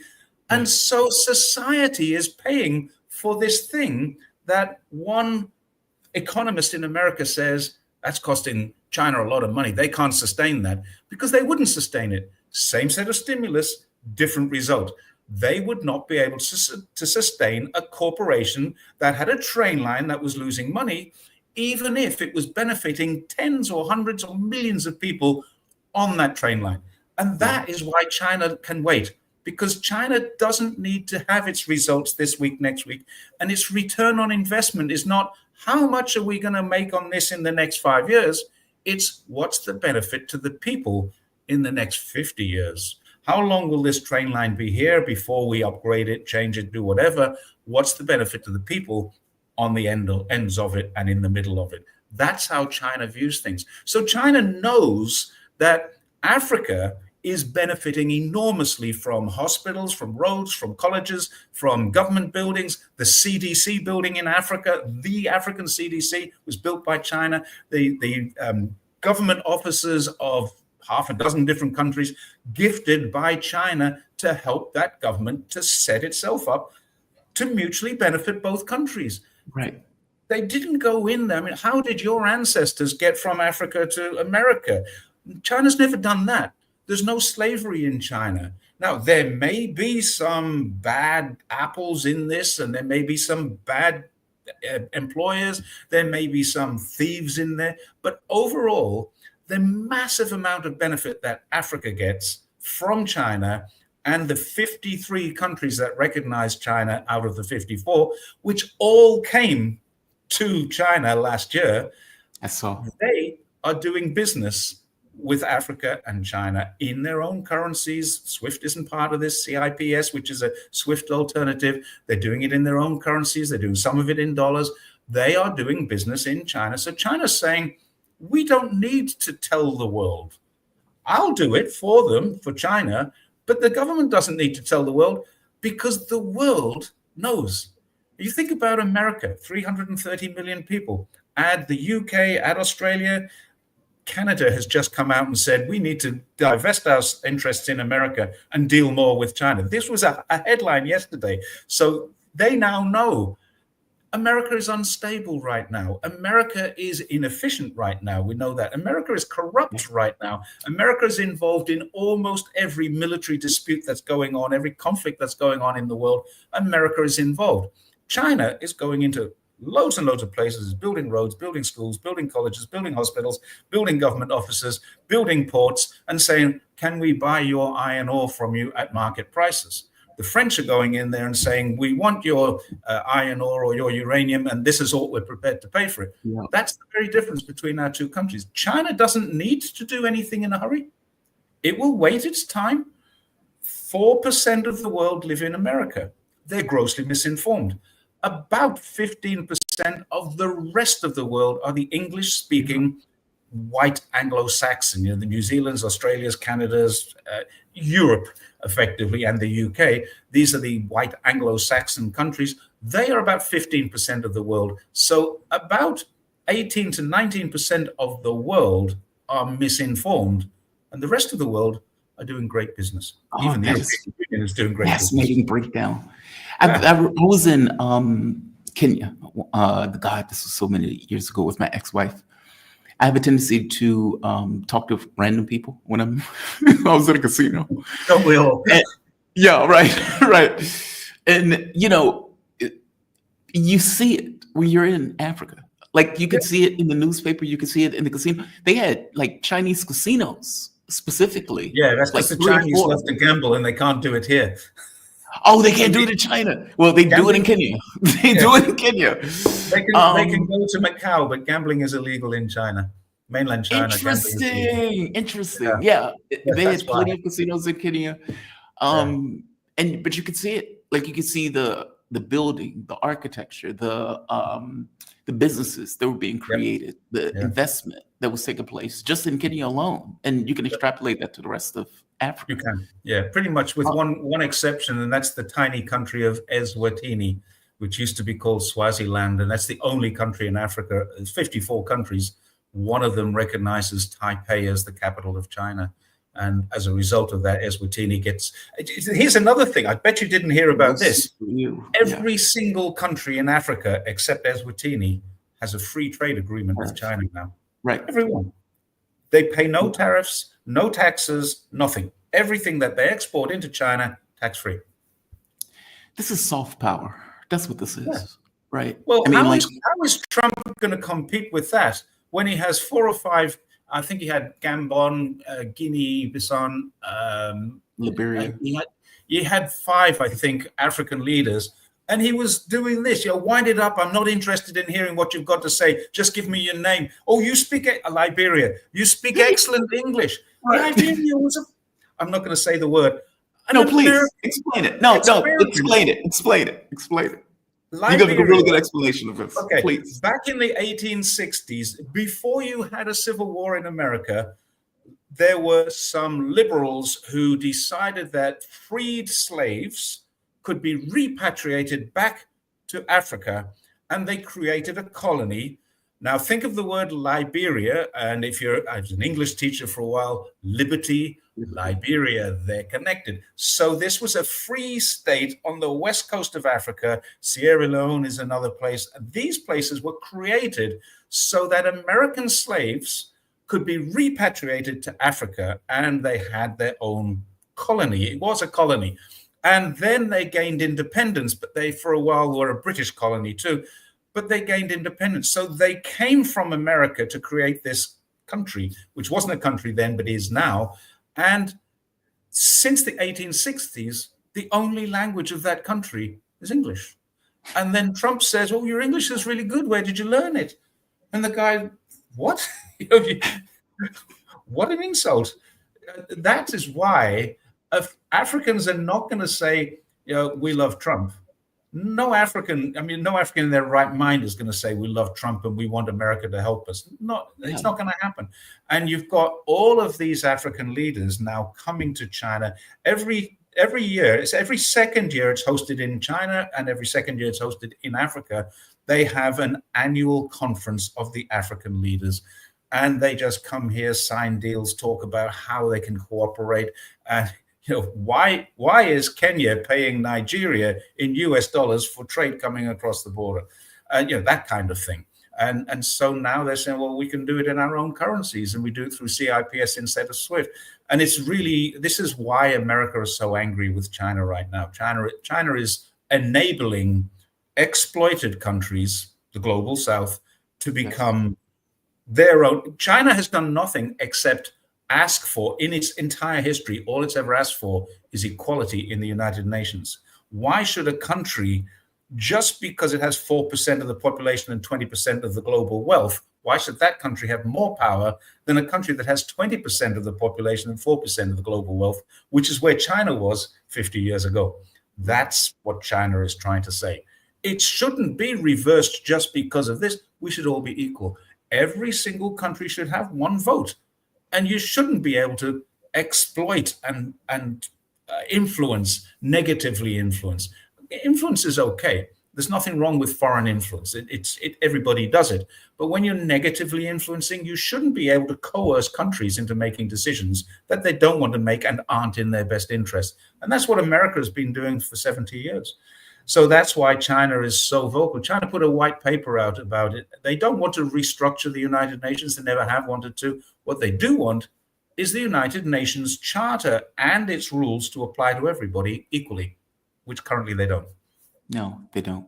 They don't at all. If they did, they wouldn't be a BRICS. If they did, they wouldn't have these different systems. BRICS is now, I think, 44% of the world's population.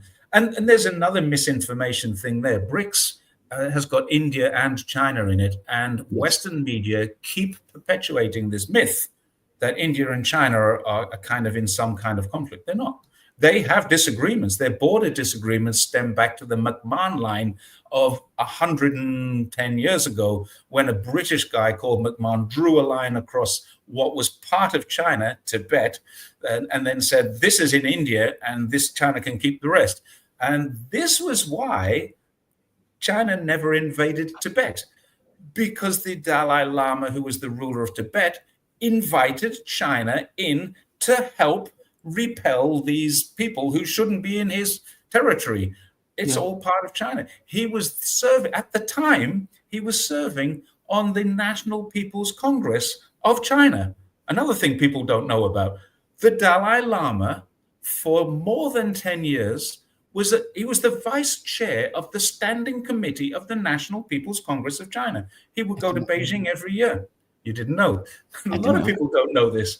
So how can you say Tibet is not part of China when the governor of that province, I know it's not a province and he's not a governor, he was the Dalai Lama, and China created the Tibetan Autonomous Region, which we now call Xinjiang because it's more appropriate, because Tibet is much bigger than the land that is called, with a border around, a modern day border, Tibet. There's a whole place called the Tibetan Plateau, which is part of Sichuan province, part of Hunan, not Hunan, Qinghai province, and it goes into Yunnan province. So it's a much bigger area. There are Tibetan people all over that area. And there's Tibetan autonomous regions, which are not in what we call Tibet. They're outside of Tibet, but they're Tibetan people and they're governed by Tibetan people, local counties run by Tibetans for Tibetans who live in outside of Tibet. But there's a lot of stuff going on that you just don't get to hear about. But the McMahon line drew a line across Tibet. The Dalai Lama invited, and I've seen a copy of the letter, it still exists, invited Mao to come in with his military and help him to repel. This was not an invasion. This was a liberation of Tibet. Now, what then happened? That was in 1951-52. What then happened was Mao said, we're a socialist country now. You have to remove serfdom. You have to get rid of the lords who own the land and the people who work on it. And the Dalai Lama said, no, I'm not changing the structure of Tibet. The structure of Tibet is we, the monks, have the power. The power is divested in us by our gods, not really gods, by our philosophy. And those people who own the land own the people who live on the land. It was a form of serfdom. It goes back to medieval Britain. In the case of, you had the Shire Eve, which the word became your American sheriff, and you had the lords and the lairds. They owned the land, and the people were tied to the land and had to work, and they paid taxes to the lord. And they didn't, once they were born on that land, that's where they stayed. Same thing was happening in Tibet. And Mao went in and said, no, this is not going to happen. The CIA exploited this and said, well, the best thing you can do is get out and we'll fight from outside. So they took hundreds of Tibetans across the border, took them to Colorado, where they have mountains that are very similar, and trained a military force and parachuted them back into Tibet. You didn't know this? This is a story. I did not. I swear to God, I did not. I'm fascinated by this. No, please. It's a 70-year-old story. This is what they've been doing, and they've been doing it for so long that they've even forgotten that they used to do it. But this is documented. I'm not making this up as a story. I don't think you're making it up. I mean, we do the same thing now in Ukraine, for God's sake. I mean, we take them to Britain, take them to CIA headquarters, train them up, send them back into Ukraine, and have them, fight. We did kill squads, South America. I mean, this is the trope. It's normal. Yeah, unfortunately, I just didn't know what they did with Tibet. They started practicing this in the 1950s in Tibet, in China. There you go. And I mean, this is documented by the CIA. I don't make this stuff up. The CIA have released documents that say this has happened. And there's been books written about it. The Dalai Lama's brother has written a book about it. The Dalai Lama has even gone on record and said Tibet is part of China. I just want it to have its own autonomy, but it's part of China. That's his view on it. I don't know what will happen when he dies. I think that's a perfect opportunity for the CIA to stick another dagger in and twist it around, and that's exactly what they're going to do. You got to give me a take on that now that you brought this up. That's fascinating because the audience may not know. The Dalai Lama often effectively talks about his next incarnation. Yes. And in the context of this next incarnation, they go out, they find the person, they bring the person back, the person becomes the new Dalai Lama. Yep. China has said effectively, hey, we want a say in that, which is mind-blowing. Okay, so what did they say? What did they explain? What China said is Tibet, which is part of China, has a 100-year-long history of how to choose the Dalai Lama. We, as a country, want to honor that history. That's all they've said. we will honor. Now, this is America saying, China is always culturally appropriating what they call cultural genocide in certain areas. It's taking away the language, which is another story that they don't do. Yeah. But China has said the process of selecting the Dalai Lama has hundreds and hundreds of years of precedent, and we will recognize that precedent. When Tibet is ready to select the Dalai Lama, we will recognize their selection. That's what they're saying. They're not saying we want a part of this and we're going to select the Dalai Lama. They're saying there is a process. It goes into a golden urn and lots are drawn, and then they have to find things that the Dalai Lama owned that this new child has got. All of these things are part of a hundreds of years old process that China says, this is our culture. It's Chinese. It's Tibetan, but Tibetans are Chinese. I've been to Tibet and I've asked them, do you consider yourself Chinese? Yeah. Why? Why wouldn't we? We live in China. I just want to nail this part down, though. So just to be very clear, brimmingly clear, China is not saying we want any part of this. We're letting them do what they do. And I think they may bristle at this idea that you're letting us do what we do. But effectively, China is not trying to get a role in this. China will bristle if, what Dalai Lama has said is he wants his financial controllers in Switzerland to make the choice. Well, how can that be a culturally religious historical precedent that starts there? What China is saying now, all religion in China comes under the auspices of the government. Now, the government and the CPC are not the same thing, but we could have another hour-long debate about that. That's a different story. The government and the CPC are not the same thing. The Communist Party is the party, and it provides much of the government, but not all of it. These are different things.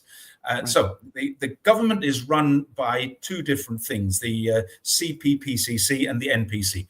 Let's not get too deep into this, because as soon as I go off on this, we're off on a different tangent. Okay, the government and the party are not the same thing. They are just very, very closely intertwined and both want to do the right thing for China in their own individual ways. Now, two things that are very, very important in China: governance and CPC. The party, generally speaking, does the government, but they're not the same thing. Let's put that one into a little perspective, but we'll put that to one side. People might have questions, and I'm happy to answer them if they come back on a different show. But we'll get really bogged down if we try and get into how democracy works in China. So when you have these two things that are kind of in conflict with each other, but also agreeing with each other, you've got this situation where every single province has its own governance. And each governor is matched with a party secretary. So there is a party secretary in Xinjiang. There is a party secretary in Tibet. There's a party secretary in Inner Mongolia, which these are autonomous regions. And the party secretary might be Han Chinese, but the governor and all of the officials will be ethnic minorities in the region. So the governance is done by those people. And what China is saying about this Tibetan Dalai Lama issue is there is a historical precedent. We will honor the historical precedent, and we're not going to listen to a financial CEO in Switzerland who says, I know who the new Dalai Lama is. That's the important thing. Now, having said that, religion is governed by the government. So you have freedom of religion, freedom of choice, but the religion is also, I would say, controlled in a minimalistic way. Now, people say there's no freedom of religion. That's bull. There is a lot of freedom of religion in China. There are thousands. My wife is a Buddhist. My wife's mother is a Taoist. I know Catholics. I know Protestants. I know Jews, but there's no Chinese Jew that I know. I know Mongolians who are Muslims. I know Uyghurs who are Muslims. I know Kazakhs who are Muslims. And I know Han Chinese who are Muslims. There's a lot of Muslims in China, and a lot of mosques as well. They get a degree of control in that all of the people who make speeches, sermons, preachers, they must all follow a line that says, you can have your religion, but the country is important. If your religion starts to say, we want to divide this country away from us. Like there are some Uyghurs who were Muslims and wanted separatism. That's when the government comes in and says, you're not getting separatism. End of story. And they clamp down on it. There's the element of truth for the Xinjiang Uyghur genocide, which never ever happened. If anyone can name me a single person who's been genocided, let alone a village, a town, or a city that's been razed to the ground, it's never happened. It doesn't happen. So, I mean, it's just bullshit to say that there is a genocide going on. There's not even a cultural genocide, because if you go to Xinjiang, as I have many times, I've cycled on a bicycle 5,000 kilometers inside of Xinjiang. Xinjiang is bigger than France and Spain together. It's big. Wow. And so I've cycled across it. I've flown into it and cycled out of it. I've been there several times on different holidays. I've been by train, by plane, by car, and by bicycle, and I've come out by bicycle as well. So I know a little bit about this region, and there's great ethnic diversity. There is no oppression of Islam. There's no oppression of Uyghur culture. There's no oppression of Uyghur language. It's everywhere. People are talking, and switch on the television in your hotel room, it's Uyghur language. Get in a taxi, the driver's listening to Uyghur language. Half the people who live in the province, or the region, because it's not a province, it's an autonomous region, are Uyghurs. And same thing in Mongolia. When you go to Inner Mongolia, a lot of Inner Mongolians, Mongolian people, Mongolian writing, Mongolian language, but the Han Chinese who live there don't understand it, but it's there. So again, we're talking about ethnically different regions that still have their own culture. Now, we got diversified away from the comment about the Dalai Lama. If the Dalai Lama chooses somebody who is not through the correct process, the culturally correct process, then China will not recognize that person. They will recognize the person through the correct process. Now, if that person starts to say Tibet needs to be separated, then China will clamp down, because that is illegal. In the same way that it's illegal in your country to say, I think we should have a civil war and separate the North from the South, because that's what happened. That's what China's trying to avoid, another civil war. Wow. Okay. No, you're fine. Okay. So the Dalai Lama wanted bankers to choose the next Dalai Lama. Yeah, he's putting the matter into the hands of his financial controllers who are in Switzerland. And why is he doing that? I think probably because the CIA have suggested it to him, and he's a 90-year-old man who doesn't have the resolve to say, no, this is stupid. Now, if I was him, I'd be saying to China, can I come back and die there? That's what I'd be saying if I was him. And of course, the CIA would never allow that, I'm sure. And he would literally have to cross the mountains again to get back into China. The CIA are not going to let him come back to China. It would be a terrible loss of 70 years of propaganda. The worst thing possible that could happen is if the Dalai Lama returns to China and dies in China. It would be the worst possible. By the way, where is he now?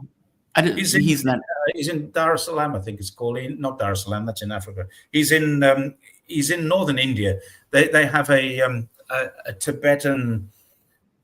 It's not even an autonomous region. It's part of India where all the Tibetans have an enclave.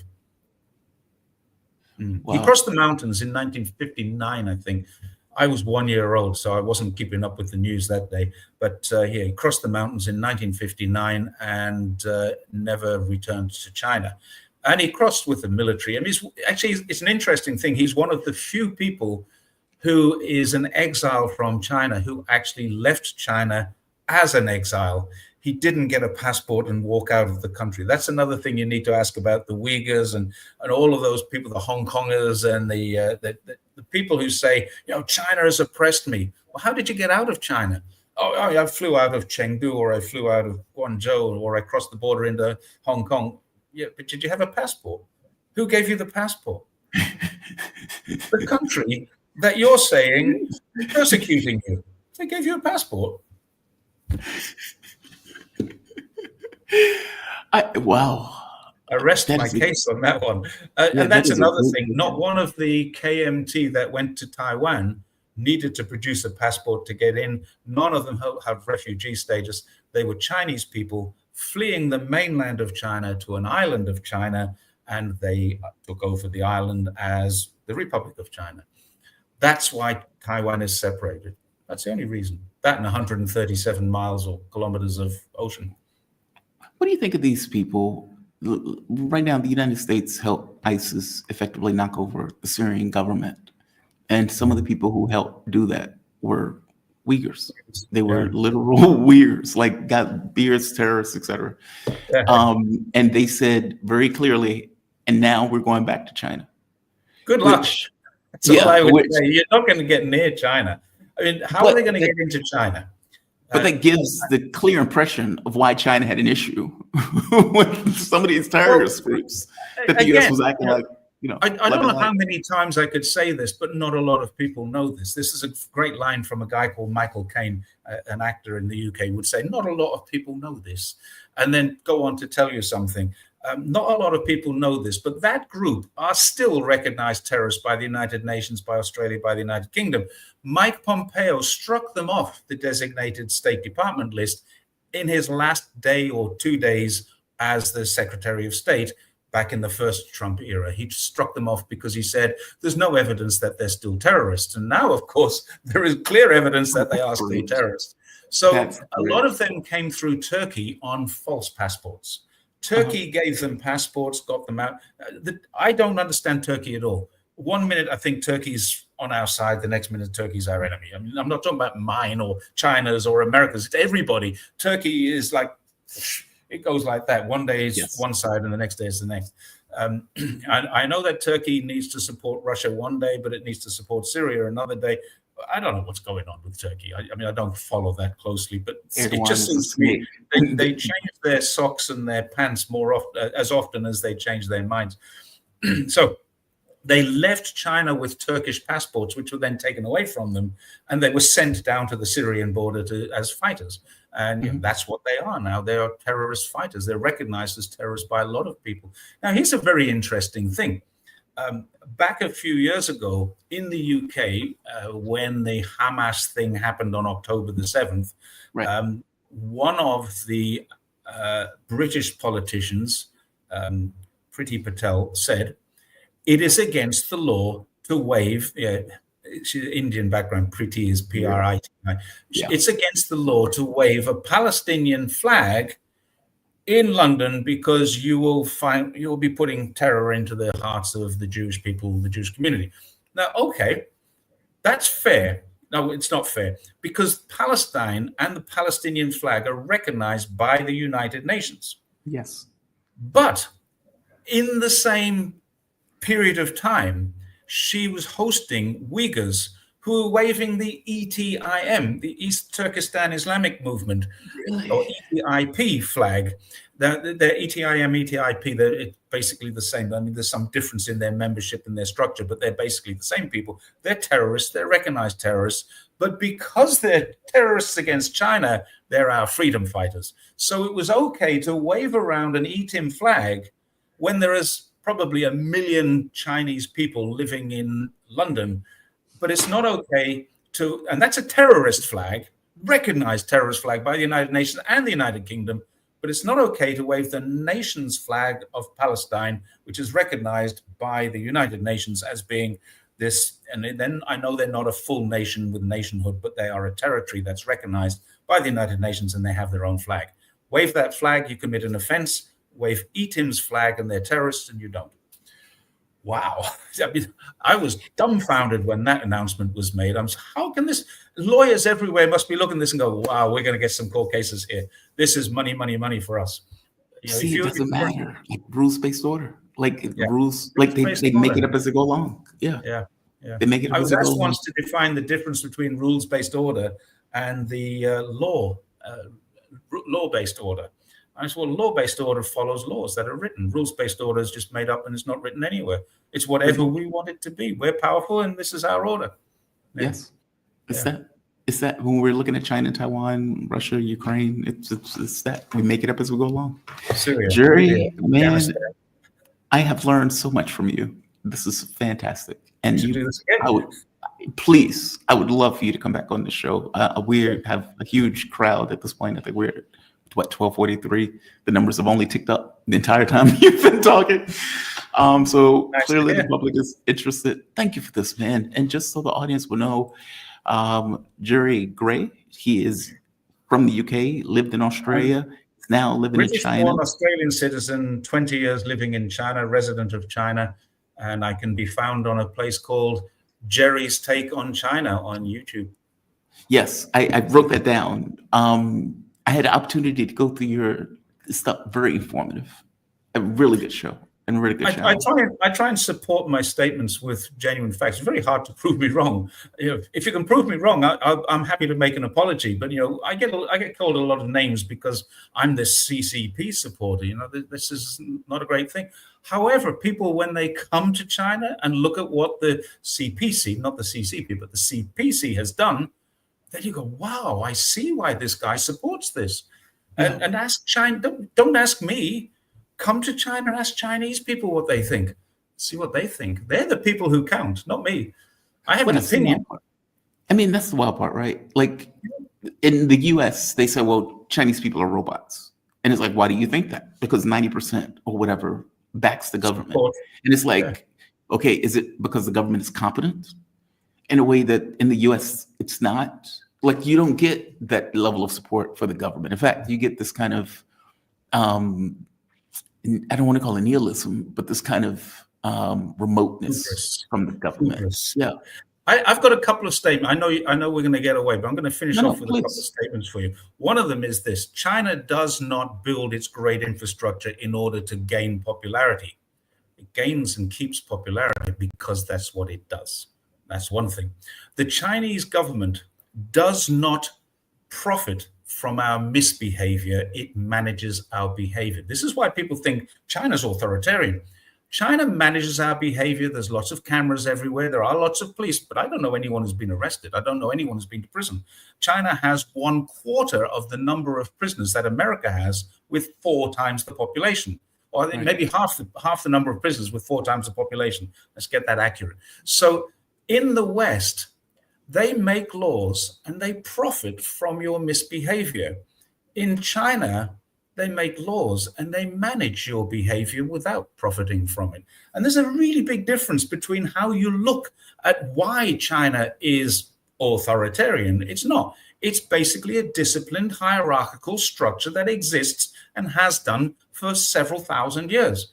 In America, they don't have that history of hierarchy. You have a Wild West, shoot first, ask questions later, philosophy on life. We have a question this, avoid conflict philosophy here. And I say we because I've adopted it now. I'm much more likely to smile and say, well, let's work a way around this rather than say, hey, you want to fix this?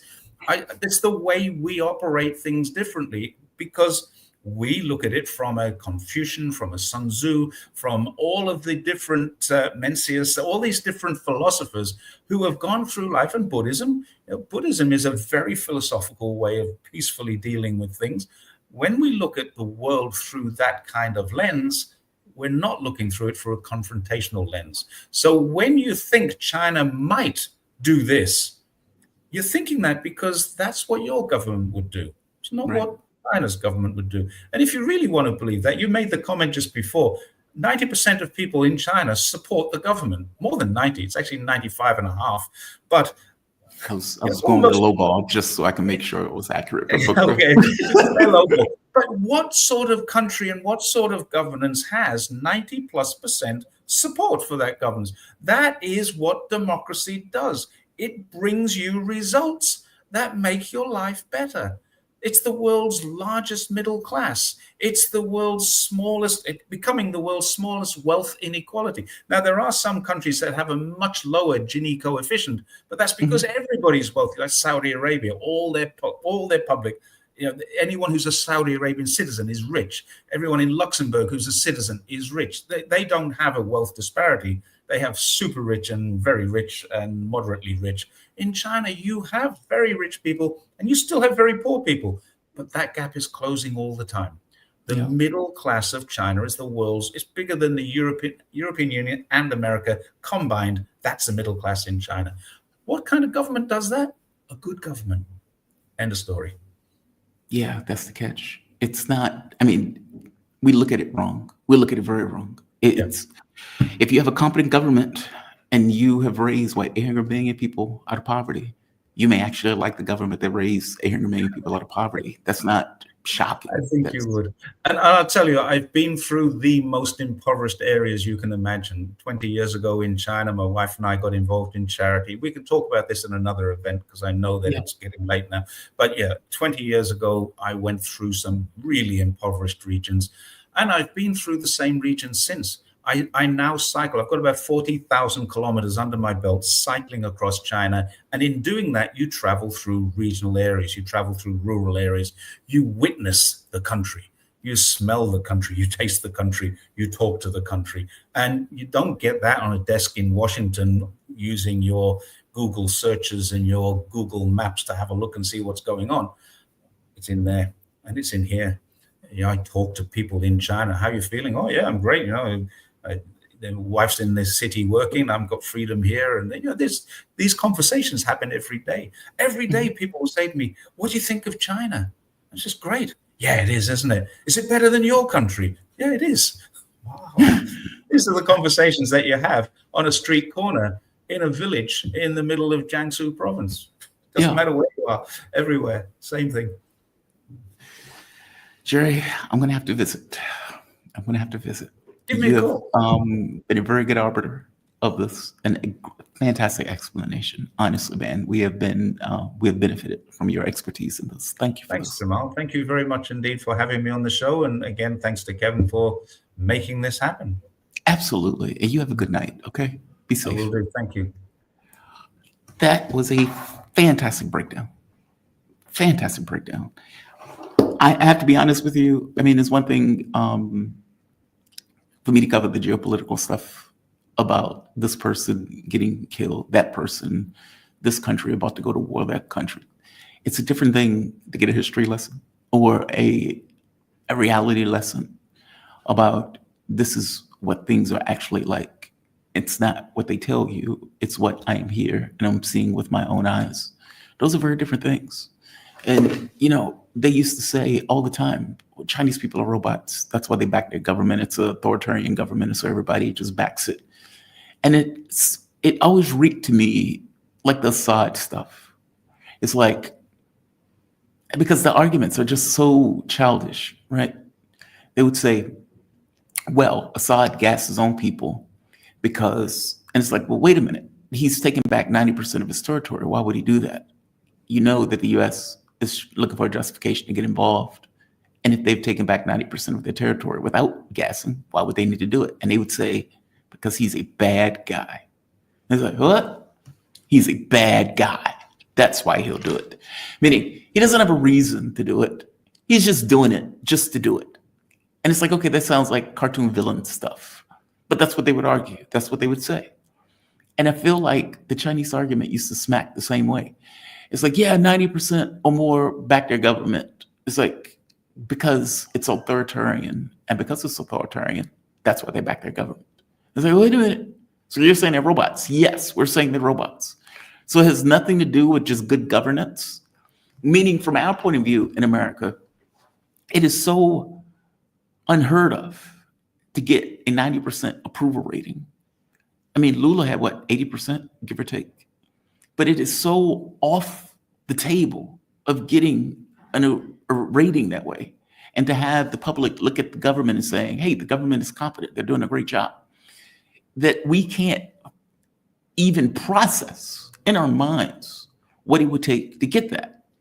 You know what it would take? Raising 800 million people out of poverty. It would take that. Meaning you take a government that was suffering 100 years of humiliation, opium wars, civil war, going through a Second World War, revolution, etc. And that government makes stride after stride after stride for 20, 30 years for what is, for the most part, a miracle, meaning the people who are there are living through a change and they are recognizing and acknowledging, hey, things seem to be getting better. The government seems to be competent. It's not about it being perfect. No government is perfect, but it is looking at the government and saying, they seem to be doing something that is in my best interest. And we appreciate or applaud them doing it. And you get approval Whereas in the States, why would you get that approval? I mean, your bridges are collapsing. Your, for God's sake, your rents are going through the roof. The ability to afford groceries going through the roof. Do you honestly believe that your government gives a shit about you? I would say most Americans would say, no, the government doesn't give a shit about me at all. Just rando American. And I'm saying, when you have the random population taking that point of view, then the random population will never look at the government as being positive. You're only looking at partisan actors who say, yes, we like our political party, or we like the other political party, or we hate this political party. That is different than looking at a government saying the government is competent and the government is working in your interests. It's fascinating. But I hear my man here. We are joined with the man himself. Dan, you're something's going on with speak. Oh yeah. I know what's going on. Give me 1 second. Second. Sorry. Give me 1 second. I know what's going on. All right. You're perfectly fine. And just so the audience would know, Dan Kovalik, he's an American human rights, labor rights lawyer, political activist, previously taught at the International Human Rights University of Pittsburgh School of Law. There's a long story to go along with why he no longer does that, which sucks. So I'm going to avoid it, but Dan Well, I guess we should say it now because God knows what people can conjure in their minds. It's because of my position on Russia and Ukraine. There was nothing. Wait, you are very staticky. Something's going on. Oh. Say it one more time. Why. Yeah. Any better now? No. Do this. Go out and come back in for me. Sometimes. Okay. All right. Okay. I'll do it. I'll be right back. Okay. All right. Dan will be back in a moment. Sometimes those things happen. These are just technical glitches. These technical glitches will be worked out. You sound like a staticky mess. Yes, you sound like a staticky mess. It's okay. He will fix it. Sounds like no need to change it. Funny mic. No, it is not a funny mic. All right. Let's bring my man back. Okay, Dan. How's that? Much better. Much better. Okay, good.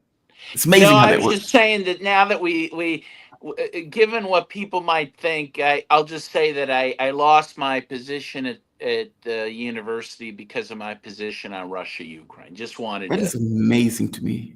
God, man, that's amazing to me. By the same token, we lost my job too. So, fair enough. I do get it. Well, I was just listening. I'll just say, I mean, it's very important, since we raised the issue. I mean, I was just listening to an excellent video that was going over an article by a Russian scholar specialist, and I'm forgetting his name. I'm sorry to say, but Brandovich. No, begins with a T, last name with a T, and I'm forgetting. But in any case, I even cite him in my Russia book. But anyway, he just talks about the vilification of Russia, the insane dehumanization of Russians, and really, we live in incredible times. Anyway, it relates to that they could not abide by my, honest point of view. My honest point of view. And by the way, in a world that maybe we should have different views on things, they want professors that all have the same view. I mean, it's incredible. The academy, they've just taken a sledgehammer to the academy, right? It's a joke now. So, but, anyway. I mean, I guess my thing is there is right and wrong. There is right and wrong. Meaning there is, fair enough, we can't necessarily touch reality for what it is, but we can get close to it, or some people are closer to it than others. And if I make a coherent argument about factoids of things that took place and come up with a context based on those facts, okay, you have to deal with that. It can't just be, well, we don't like Russia because so-and-so. It can't be that. And I get the feeling, I get the sense that a lot of what goes on for discourse is just we feel a particular way. It's not about your feelings.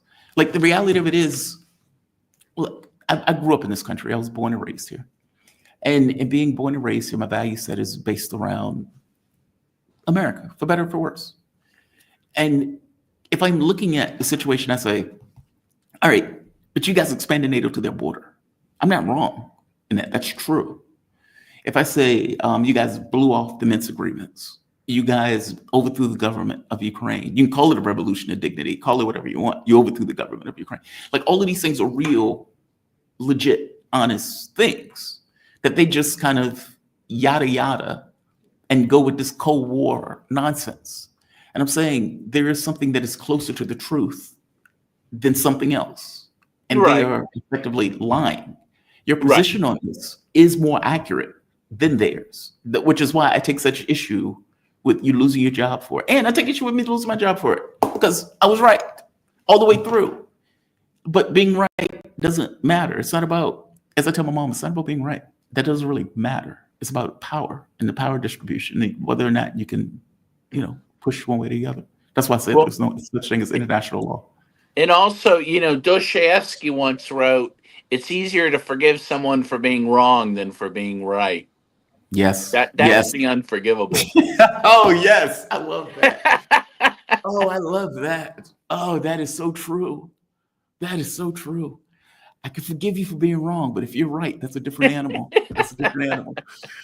I'm glad you could join me, man. Thank you for joining me. It's good to be here. Always good. I like you very much. I love your show, and it's always good to be here.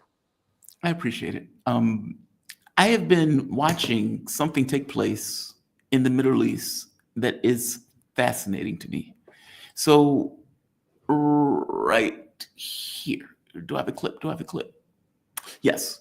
So right now, as we speak, terrorists, Jelani's dogs, as I like to call them, are going on a killing spree, not against the Alawites, not against the Christians this time around, but against the Druze. Now against the Druze, I saw that. Yes. Yes. Now, Israel's response to this is the thing that I'm fascinated by. Now, you have Israel has been bombing the Syrian, well, I guess you can call them Jelani's dogs, effectively ISIS, in order to keep them away from the Druze community as hey, back off. Now, they did this once before, early on, when they first took over the conflict. And I mean, like literally bombing hardware to tell them to back off. The Druze community in occupied Gaza, or let's say occupied Palestine, went so far as to put up barricades, fires, to try to force the Israeli government to get involved in Syria to protect the communities that are in Syria. Please explain this to me, because I don't quite understand it. You know this better than I do. Right. How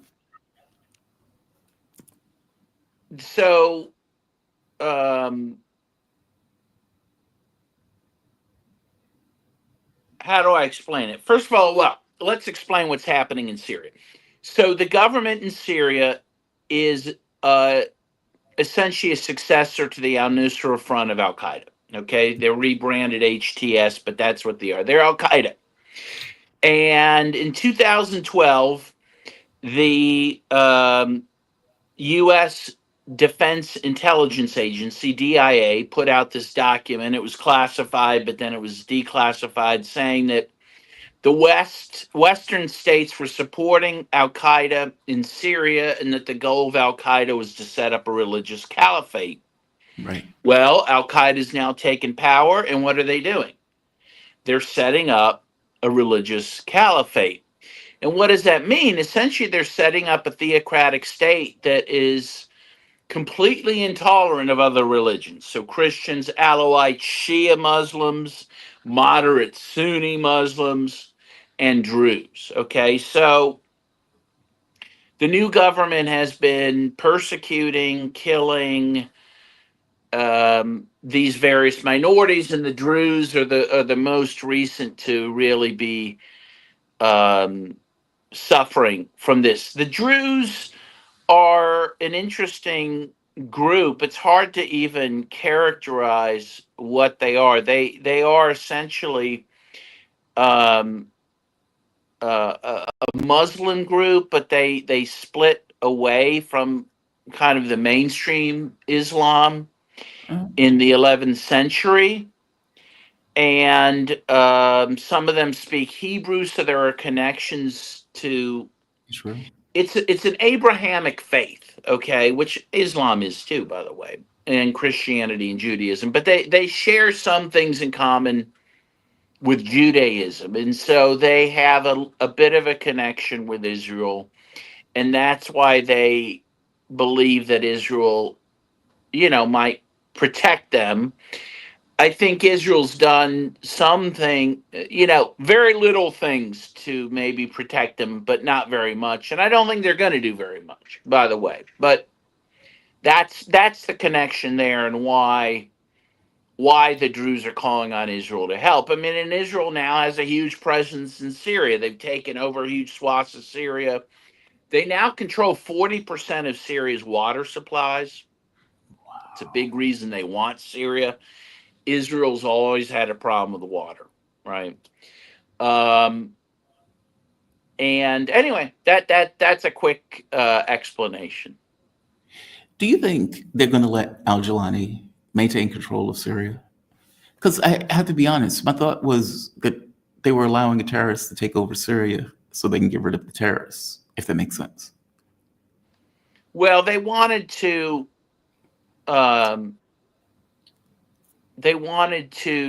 get rid of Assad. Right. That was the main goal of the West, and they did that. And the reason they wanted to get rid of him is because he was independent. He supported the Palestinians.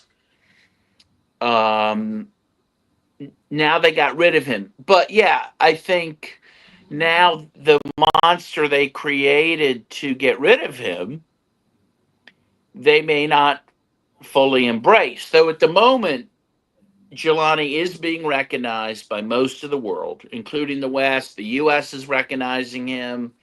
They're lifting sanctions on him. They lifted the terrorist designation on the HTS. They lifted the $10 million bounty on Jilani. The point is, for the moment, he is being accepted. But they do view him a bit as a necessary evil, and when he becomes unnecessary to the project, yeah, they may get rid of him. But so far, it needs to be pointed out, he has not been a threat to the West in any way. Mm-mm. He is working very close with Israel. He is basically ceding over territory to them, including the Golan Heights. It looks like he's just going to hand the Golan Heights over to them, even though international law recognizes the Golan Heights as part of Syria. He's working with Israel on incursions into Lebanon, and some people think Syria, under his leadership in Israel, will engage in a full-scale invasion of Lebanon from the north and from the east. Do you think that? I mean, I do because think that. Yeah, they were effectively using his terrorists as a battering ram to go after Lebanon. Against Hezbollah, right, which Right. has been able to defend Lebanon from the south of Lebanon, right? So they've owned, they've had the luxury of being able to focus only on the south, and Israel incursions up through the south. Now they're surrounded.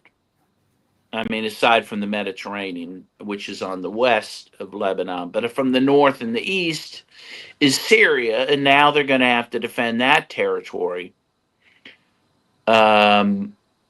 Interestingly, there are former Syrian Arab army folks now who are living in exile in Lebanon after the overthrow of Assad, who will help Hezbollah defend Lebanon. So that's kind of an interesting thing. But long and short of it is, Jilani's completely a tool of the West.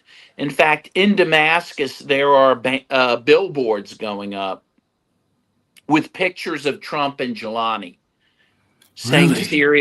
saying Syria thanks Donald Trump. I mean, so for now, the West is okay with him. They're he's fine. They don't care if he kills Christians or Alawites or Druze or what.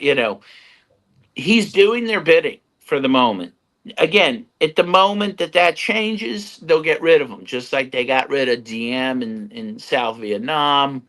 They got rid of Mobutu in Congo. They got rid of Saddam Hussein in Iraq, who was a CIA asset for a long time. So they'll probably get rid of Zelensky at some point too. All these assets can be disposed of, but for the moment, they have no opposition to him. In fact, it's kind of interesting that initially when Jelani took over, and immediately they started kind of, low scale, kind of step by step attacks on the minority groups, not full scale like they started in March of this year. And the U.S. initially was critical of them for that. Marco Rubio put out a statement critical, saying they had to stop this. But now that Trump has recognized Jelani, and despite the fact that he's actually increased the repression beyond what was being criticized, now the U.S. has forgotten about it. They don't care. They don't care what he's doing. They don't care that his groups are kidnapping women and girls and bringing them into sexual slavery. By the way, they were doing that during the war against Assad, and no one cared. I mean, it's really awful. But this exposes, what the West is about. They don't care about human rights or women's rights, unless they can use those issues as a battering ram against countries that don't do their bidding. And at the moment, Syria is the most compliant pro-Western state in the Levant. It's incredible. So there you go. But the terrorists that are under Jelani, they're okay with working with Israel in this way. Yes. I mean, look, Jelani, the HTS has 26 different factions. So I'm sure there's factions within this that are not happy with that. But honestly, if you look at their conduct up till now, those groups seem content to just be in power, to be able to go after these minority groups with impunity. That's kind of the bone that Jelani's thrown them. Right? Yeah. That, hey, guys, go after these minorities, kill them, rape them, whatever you want. They seem content with that for now. And I think they're able, kind of willing to look the other way regarding Jelani's position vis-a-vis Israel and the United States. And frankly, it's going to be lucrative for them because they're lifting these horrible sanctions that were on Syria. They're going to get aid brought in from the West, right? They're going to get economic ties. And all those groups are going to benefit from that, right?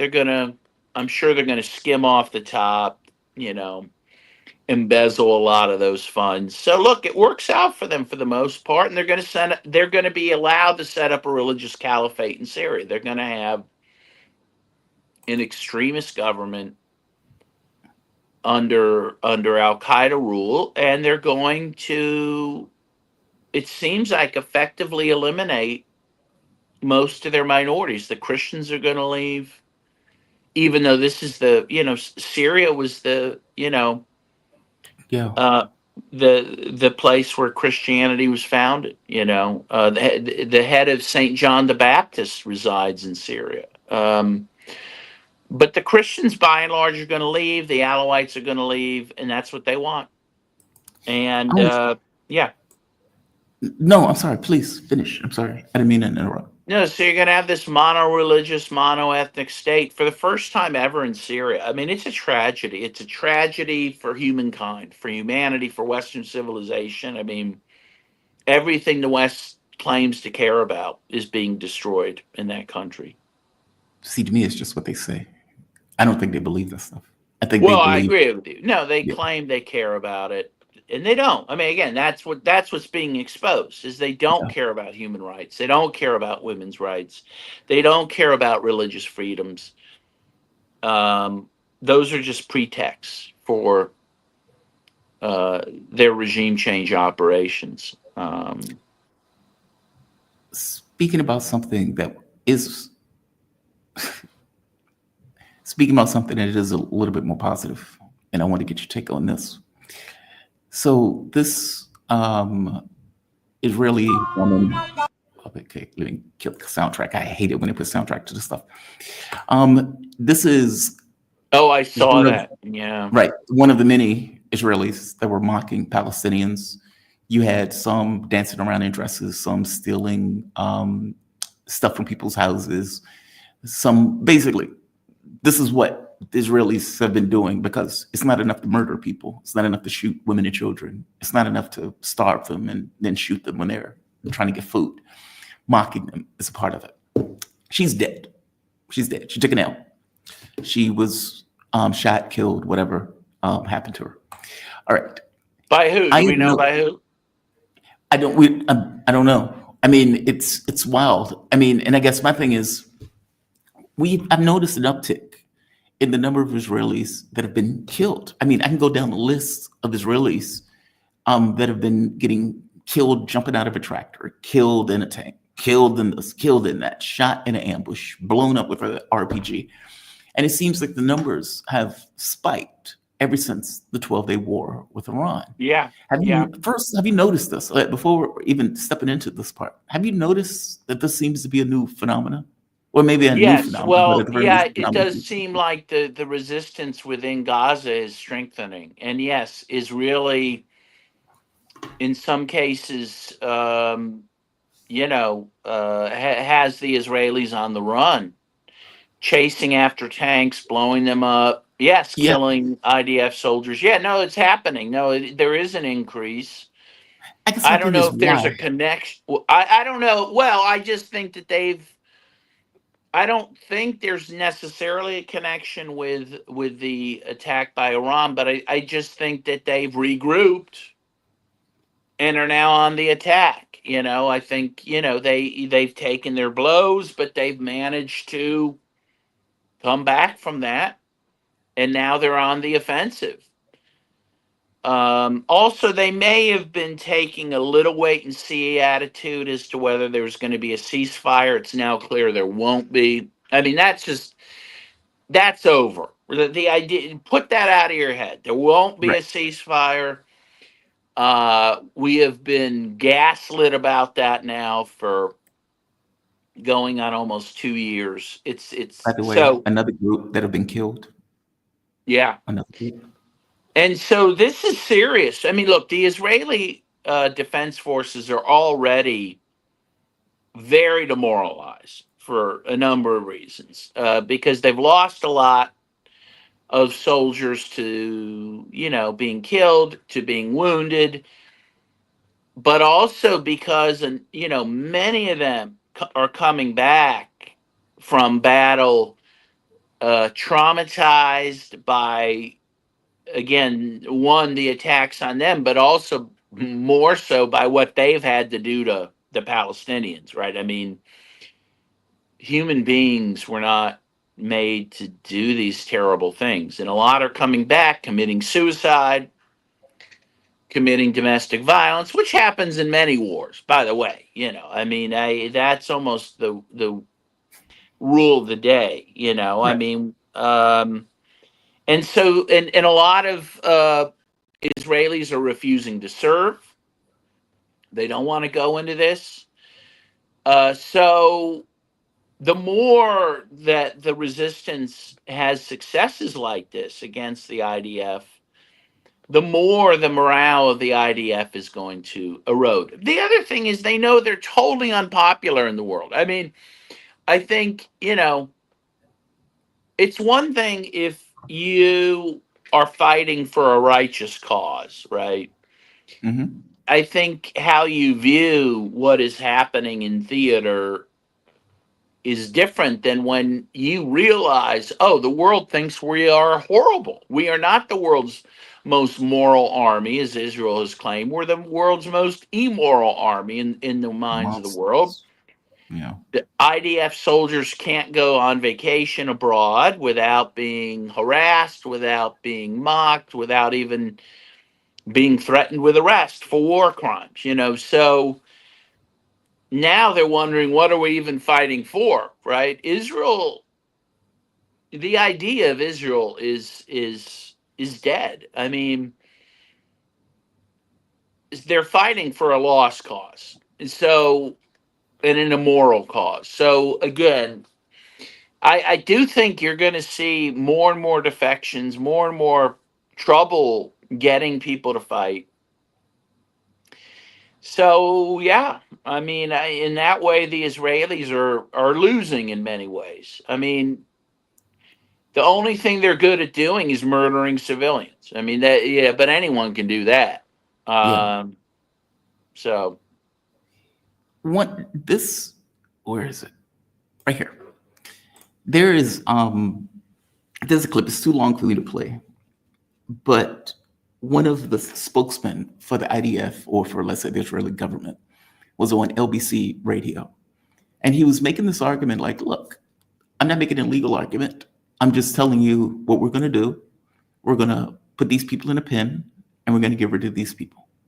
And what his argument was that we're effectively going to ethnically cleanse the area. In fact, I would love to play a little bit of this, but it's a 4-minute clip, so it wouldn't necessarily make sense to play part of it if I can't necessarily get the exact part.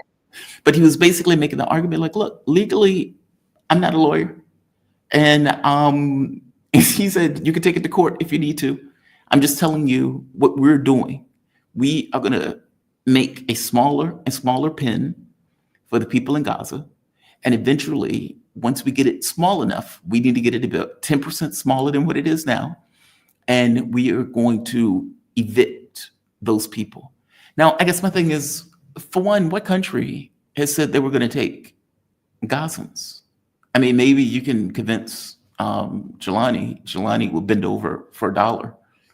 But I don't know any other country. Egypt has said no. Jordan has said no. Every other country in the Middle East seems to be completely against it. Even the Quisling governments, that's weak, feckless, worthless governments, Arab, Muslim governments in the Middle East, all of them are against it. So who do they expect to take 1.8 million people? Well, I don't think they expect that to happen. I don't think that's the goal. I think the goal is to murder them all. I mean, I'm sorry to be so blunt, but they want to eradicate them. That's why this is a genocide. I mean, it's not just an ethnic cleansing. Ethnic cleansing is forcibly removing people. Genocide is the desire to destroy in whole or in part a particular protected group, in this case, the Palestinians. I think they want to destroy them in whole, in the way that Hitler wanted to destroy all the Jews. I mean, it just, if you listen to the way that the Israelis talk about the Palestinians, about wanting to eradicate them, about the fact that they view all children, even children in the womb, as enemies. I mean, they have genocidal intent. They want to wipe these folks out. They don't care if anyone takes them, but they have to use that as a fig leaf, right? They can't. The U.S. and Israel have to pretend that they at least want these folks to live, even if it's living somewhere else. But I don't think that's the goal, and I'll tell you why. Because they're not letting people out now. There's no way out. You cannot get out of Gaza. I have friends in Gaza, desperate to get out. They cannot get out. Every crossing is closed. Now, Israel's telling fishermen you can't fish in the Mediterranean or we'll shoot at you. So the Mediterranean is closed. There's no way out. So if they wanted people to leave, they could open those gates now, and a lot of people would find a way out on boats or maybe through the Rafah crossing in Egypt. But they're not letting them out. They're shooting fish in a barrel. That's what they're doing, and that's what they're going to continue to do.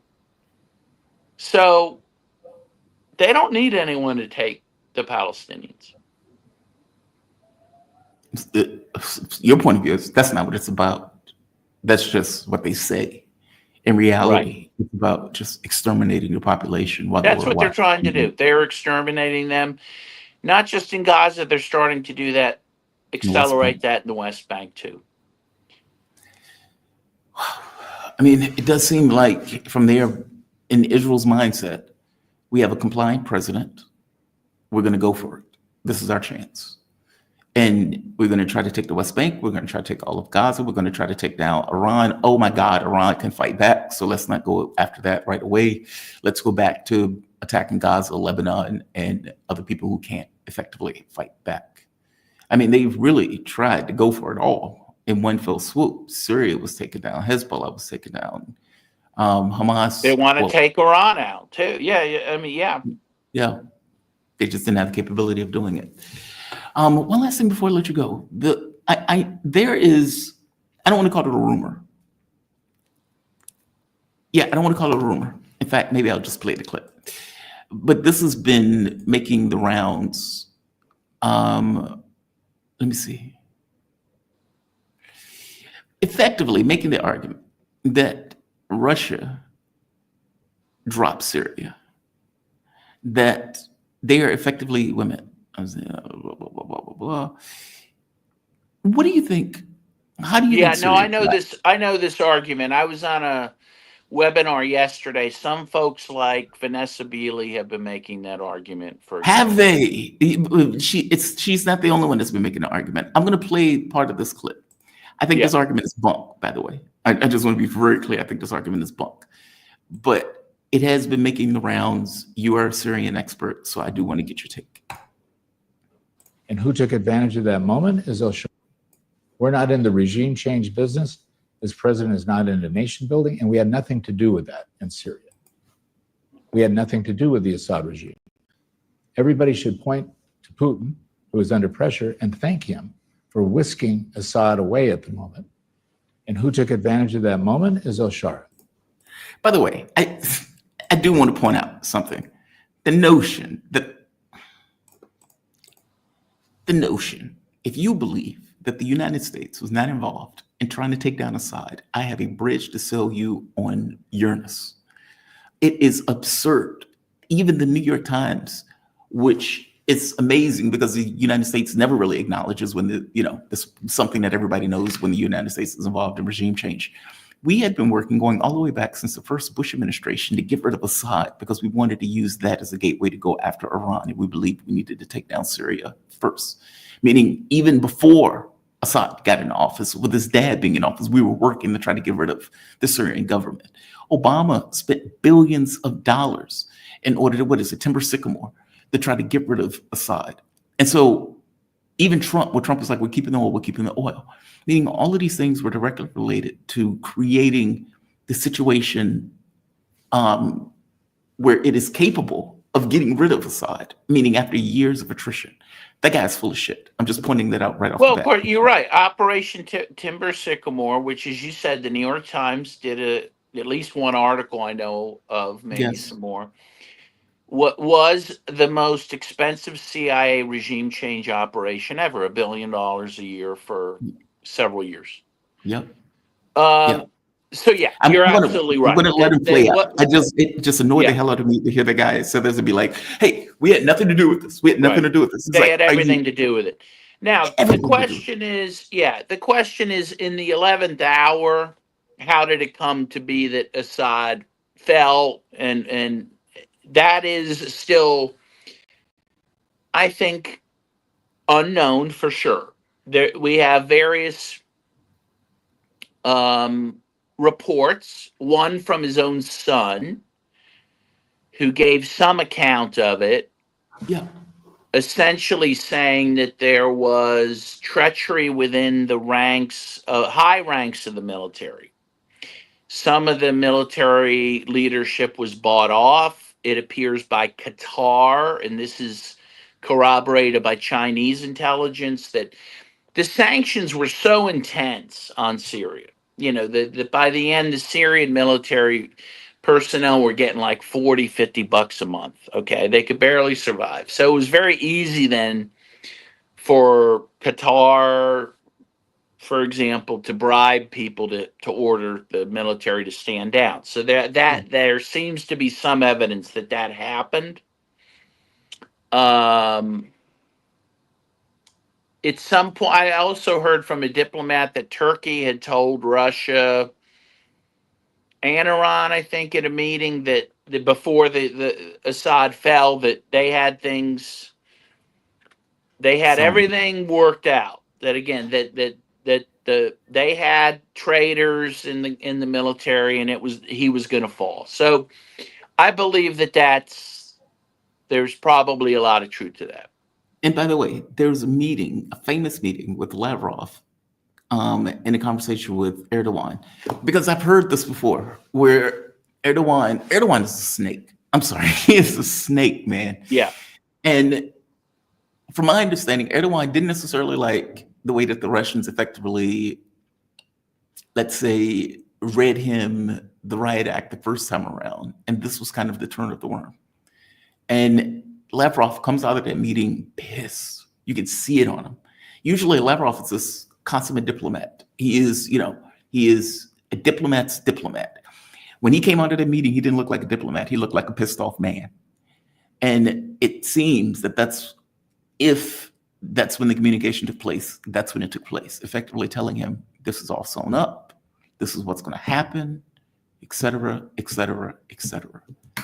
And somehow they got turned into the Russians stabbed Assad in the back, which, again, I don't know where they get that from. Yeah, well, I mean, what Russia says and what Iran says is, look, we were willing to fight to protect Assad, but the Syrian army had to be willing to do it too. We weren't going to do it for them. We would do it alongside them. It's clear that the rank and file of the military was willing to fight of Syria. But again, that there were these traitors in the leadership that told them to stand down, and confusion happened, and that's how Giuliani came to power. Some folks say, well, but I mean, some people believe the Russians were maybe too quick to stand down themselves when this happened, that they didn't do enough, essentially, to defend Assad in the 11th hour.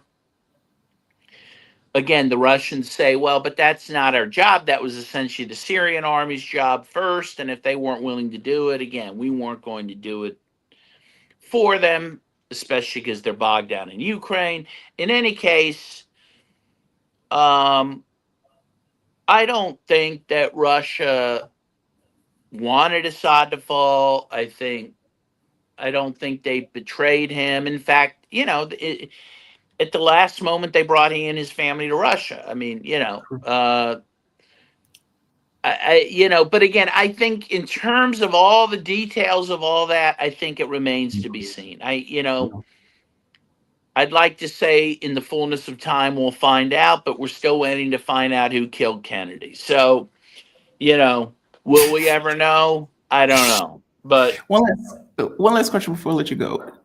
Do you have an expectation that Netanyahu is going to once again go after Iran?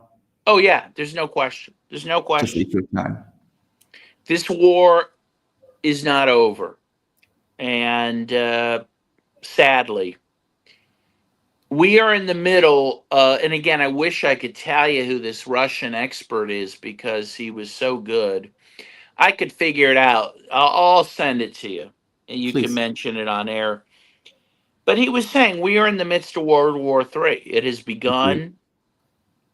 He believes that it will intensify and that it will look like it did in the 1940s with World War II. I mean, that we're on the verge of that. But Iran's going to be in the crosshairs of that. I mean, this war is going to continue in the Middle East. It's going to continue in Ukraine. And again, according to this expert and others, it will expand into the Pacific against China. So that's because that's what the West wants. That's what the U.S. wants. That's what Europe wants. And so that's what's going to happen. This is not the Second World War, though. This is a different world. Yeah, no, it is. It is. And it's a more deadly one. It could potentially because of nuclear weapons.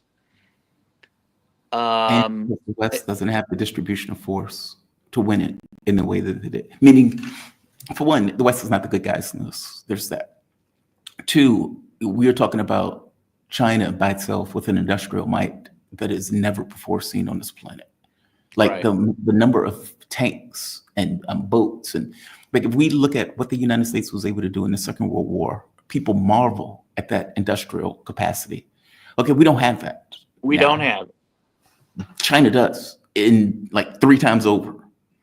And they can produce these boats and ships and things, etc., at a rate that is just ungodly. Like it is astonishing, their industrial capacity. Add to boot 1.5 or 1.3 billion people. Okay, what does it look like if you marshal even a portion of that for war fighting? Okay, that's terrifying. And so the U.S. is not going to win that war. This is, KJ No always used the bear fighting fallacy. You know, I think it's like 3% of the public think they could fight a bear and win. It's that, where you get the U.S. who continuously loses war games against China, wanting to fight China. And it's like, okay, this is outrageous. You're just talking about a nuclear war. There's no way to win that. Yeah, well, that is the fear that they're willing to use nuclear weapons. Of course, there's cyber attacks, which is, a new thing, trying to knock out other countries' telecommunications, electric grids, defenses. I mean, I agree with you that in a conventional war, the U.S. could not win that, but this won't be a conventional war. I'm not even sure. No, I'm sorry, please. I'm sorry. Yeah, I'm not even sure what exactly it will look like, but I think war will come. Whether the U.S. can win it or can't win it, it will come. Buckle up. Buckle up. On the positive side, in Star Trek, that's how they got the new world. Yeah, well, although I fear that there won't be much of a world left, honestly. I mean, again, I don't mean to be pessimistic, but I mean, we're facing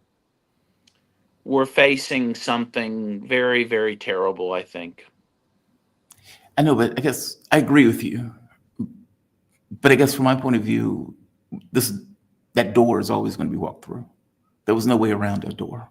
Like we have decided to create a world based on capitalistic interests, where what the human being needs for survival, for growth, best interests, peace, those type of things matter less than control. And at some point, that had to give way. And the catch becomes, okay, is that going to give way in a peaceful way? Or is that going to give way with blood and people holding onto a gun? It seems like it's going to give way with people holding onto a gun. Well, see, it does. Although, the hope was socialism at one point, that would defeat capitalism. Obviously the hope for that dimmed quite a bit after the collapse of the Soviet Union, and I have not given up on that hope. Let me just be clear, but it looks a long way off at the moment. I will say that, But see, I would argue China is that country. I mean, China is a different animal than the Soviet Union, but it's a better animal. And let me put that in context. It's not that China is a perfect government, but it seems that they have this. And I know some people would say, okay, that's just what they say. That's not, you can't necessarily trust what countries say. Fair enough. But I think even Mearsheimer wouldn't agree with this. I think China and the Soviet Union are different animals in regards to what they believe in and what they would want to accomplish. Whereas the Soviet Union might have been more like America in regards to the way they would, let's say, deal with the world at large. I think China is not an interventionist country by definition. I just don't think that's their mantle. I don't think that's what they want. I know Mearsheimer thinks they are. Mearsheimer thinks all countries are effectively the same. I don't think all countries are the same. I think all Western countries might be similar. But I think China seems to have a different modus operandi in regards to the way that it operates. And it seems, how do we bring people out of poverty? How do we raise the living standard? How do we increase health? How do we increase, et cetera? even though they may be a bit heavy-handed in some of the ways they go about doing it, all things being equal, that seems to be a direction where they seems to be more towards peace and coexistence, as opposed to this notion of brute force, bringing, we need you to do this. We need to force you to do this. We need to invade your country. We need to overthrow your governments. It's a different model. I could be wrong. Yeah, no, I agree with you, but that's why the West wants to destroy it, or at least that's one reason. But the other thing is that, the only way capitalism will be destroyed is if there's socialist revolutions within the West. I mean, that is what has to happen. It's not going to come from at the outside, from China or whatever. But I agree with you. And again, I think China's model is very threatening to the West because it's proving how ineffectual Western capitalism is to meet human needs. I mean, and that's why China needs to be taken down from the Western point of view. Dan, always appreciate you, man. By the way, I have an audience member who always asks a Star Trek question. He'd be like, what's your favorite Star Trek character? What's your favorite doctor? What's your favorite this? What's your favorite bad guy? What's your favorite villain? I'm going to ask you the last thing. He was like, what's your favorite doctor on all of Star Trek? I mean, I'm old school, so I like Bones, and my favorite character is Leonard Nimoy's Spock. I mean, I just love Mr. Spock. So that's what I grew up on. So there you go. Yeah, fair enough. I think I answered the doctor on Voyager. And okay. That's a screwball answer. No, not at all. The reason is because and maybe the way he asked the question was, what is the most important or something like that. These guys were in the middle of nowhere.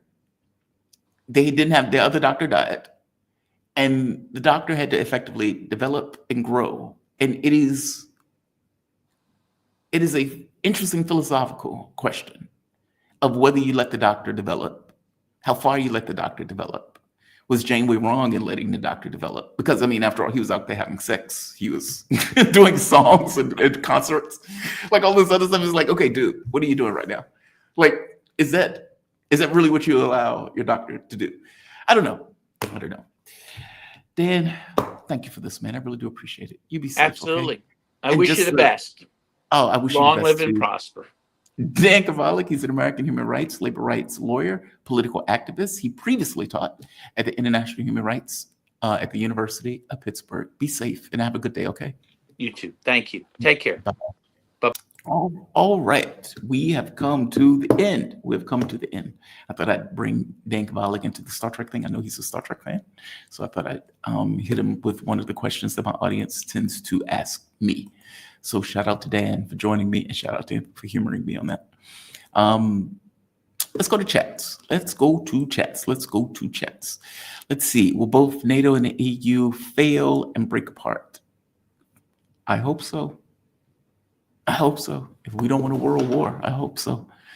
Honestly, I suspect that's probably why they're trying so hard now.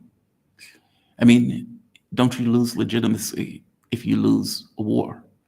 And you have all of these nations, like 20 nations coming together with the idea of going after the Soviet Union. Okay, the Soviet Union was a group of 20-something nations. And you just have Russia by itself. And they're outproducing you and they're beating the living shit out of your proxy. What does that mean? And also think of it in the context of you spent 3 years of dumping weapons, artillery, missiles, bullets, all of this hardware hand over fist to Ukraine, and they just got it blown up on the shores or in Ukraine. That's equipment that you don't have for war. And the fact that the United States is lacking weapons and materials to send to Ukraine right now is testament to the fact that for the last 3 years, they've been giving it to an inferior fighting force. Meaning, if you're Russia, you would prefer those weapons to be in the hands of Ukrainians as opposed to being in the hands of America and Europeans. That's my point. Oh, that's my take anyway. So from your mouth to God's ears, definitely NATO. The European Union is weird. I mean, because it's almost like NATO is the military arm of the European Union. Many of these are the same states. I don't care if the European Union breaks up. NATO should break up. Then you can create a justification for the European Union. In fact, part of the reason that the United States wants the European Union to break up is so it can deal with each of those states individually, so it can prey upon those states. NATO's different. NATO's different. Let's go to the next one. R.J. Raymond. The last couple administrations, you can see what a disaster NATO is. I'm surprised Patrick isn't old enough to remember when NATO was committing war crimes left and right under Bill Clinton in the 1990s. I don't know how old Patrick is. Yeah,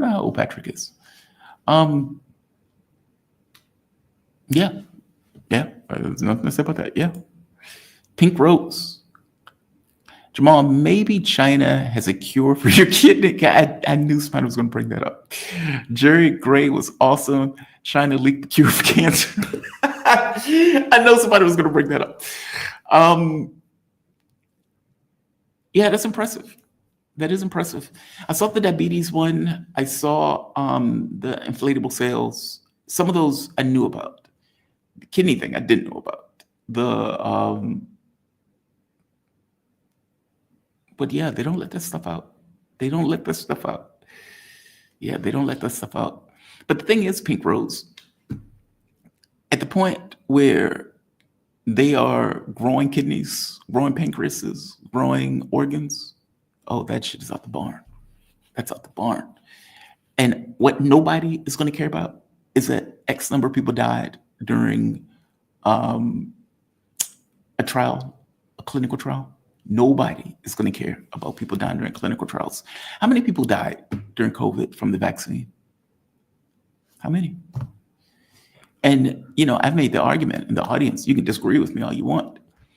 If COVID was taking down 1 million people and you lose 500, 1,000, 10,000 from the vaccine, that is an acceptable loss. You can call me whatever name you want to call me. You're talking about 1 million people versus X number. And no, I don't have this belief that it prevents transmission in the way that they were talking about it before. And yes, they did lie in the beginning in order to kind of make it, I don't know, more people get it, more people take it. And maybe I may be found wrong if in 20 years information comes out that makes it far more deadly than what it is. Fair enough. I accept I can be wrong. But I think the same way about whatever the hell China is doing. If you, in good faith, I don't mean you're just killing people to be killing people in some kind of mangle way. But if you in good faith are running medical trials and you have certain people who died during the medical trial and you end up getting a cure for diabetes, cure for cancer, cure for whatever, is it acceptable? It's not acceptable for the person that died. Fair enough. But for the next million, 10 million, 100 million, how many ever million people that are going to benefit from it, I don't think they're going to care. I could be wrong. I don't think they're going to care. And again, no, I don't want them going out murdering people, killing people, just out of some kind of Mangala-esque research. That's why I made the point of saying good faith. In good faith research, it's not trying to off the person or not caring or being indifferent towards the person's life who is doing a medical trial. So just to be very clear. But I would tell you, there are a lot of people with kidney disease. There are a lot of people with diabetes. And you're talking about diseases with fall down effects that go beyond just the illness. I'm an anomaly with this. And maybe I'm not even an anomaly. I mean, I've had every fucking thing that could, well, maybe not everything, but I fucked up a lot as a kid. I'll put it that way. I am very headstrong. I have a radical bend towards independence. And when I say radical, I mean radical. And I'm trying to figure out how to cut this. Independence is not just a political system. It's not just a family structure. It's not just societal structure. Independence is also what the physical system allows. And I know you can say, well, wait a minute, what do you mean? Independence from the physical system. Yes, independence from the physical system. If you are in a coma, you are a person who are trapped in a broken body. If you have cancer, you are a person who is trapped by yourself in a body that is being racked with pain. Independence is not just the physical body is just a tool that allows you to operate in a larger world, but you could be trapped in that body with infinite torture, or the ultimate torture of not being able to get out of that. And I'm saying, when you have an illness, you're effectively trapped in a physical system that doesn't work right, and that is sending you feedback mechanisms that you interpret as pain, or things that creates limitations on your capability of doing X and Y. I chafed badly at that. And in chafing badly at it, kind of like the United States and Ukraine, you keep sending weapons, you keep doing shit. You make shit worse. Diane Thomas, I enjoyed Jeremy. It's jury, actually. It's jury. It's a jury. He really explained everything, kept it interesting. He was really good. Great interview. Jerry was good. And Jerry was good. Not Jeremy, Jerry. Jerry. Jerry was fantastic. I have to bring him back. Chima Madu. At this point, mankind deserves to disappear. Chima, there is a scene in the book, Three Body Problem. It's at the very beginning of the book. And I can't think of the character's name. All of the names are in Chinese, so don't give me lying. But her dad is killed. Dad was a scientist. And the dad, it was the Mao Zedong Revolution. And it was when the students were just killing people, for lack of a better word. There's no other word for it. They were killing people. And in the television show, the dad is standing there and they're screaming at him, effectively saying, you're a scientist and physics is a Western propaganda lie. And he stands there with all the strength in the world and is effectively telling them, no, Einstein is not a propaganda tool. Science is a basis of reality. And this is our best way of trying to explain reality. They kill him. They whack him. The mom forsaken him. The daughter did not. The daughter gets sent to a prison. They eventually realize that the daughter has high aptitude for scientific, technical skills. So she's eventually employed into the community. But keep in mind, what this woman went through sets the pretext for when she sends off this kind of, in the show, China was, what do you call it, Red something observatory, where they were sending off signals into space. And she realizes that they're trying to contact aliens, which is fascinating, right? One government, when an entire planet is beaming stuff out into space to try to reach aliens. All right. Okay, you could do that, I suppose. Just be aware. That's an unpredictable process. And you are doing that for an entire globe. Now, she figures something out, sends off signals, and she gets a response. And the response she gets is, I'm a pacifist. Do not contact us again. The other people around me are not pacifists. And effectively, we will take your planet. And her response is, come get us. We've lost the capability of being able to direct affairs on this planet. Come get us. Fuck it. I get where you're coming from. And the fact that that is in the book, I guess on some level gets across as a human sense, even though it's nihilistic. Yeah. I can't criticize you. I get where you're coming from. Raphael Oh, dude, your name. I have a hard time calling his name. Raphael Lagonde. Jamal, explain to me why pride and dignity do not mean anything to Russia and Putin. Trump and NATO can say anything and Putin would not react. Because for Putin, and I think he said as much, it's an issue of strength. Popping off at the mouth is not strength. Like most strength is, I have another book reference, Frank Herbert in Dune. Most strength is hidden strength, or most strength is hidden strength. It's restraint. It's the ability not to do something, not necessarily do something. Any rando idiot can do something and pop off at the mouth. It takes a strong man to be able to stand there and not do that because it's in your best interest to not do it. From Putin's standpoint, being angry is weakness. It's not a matter of strength. I know this kind of big theatrics in the way that Donald Trump flails himself about. In Donald Trump's mind, that seems strong. Any idiot can do that. It's a different thing for you to plot in a cold-blooded way to figure out how to put a knife in your opponent because you're fighting a global war and you know you're fighting a global war. And you are trying to get other countries to buy in. You want other countries to agree with you. You're trying not to make missteps. Like meaning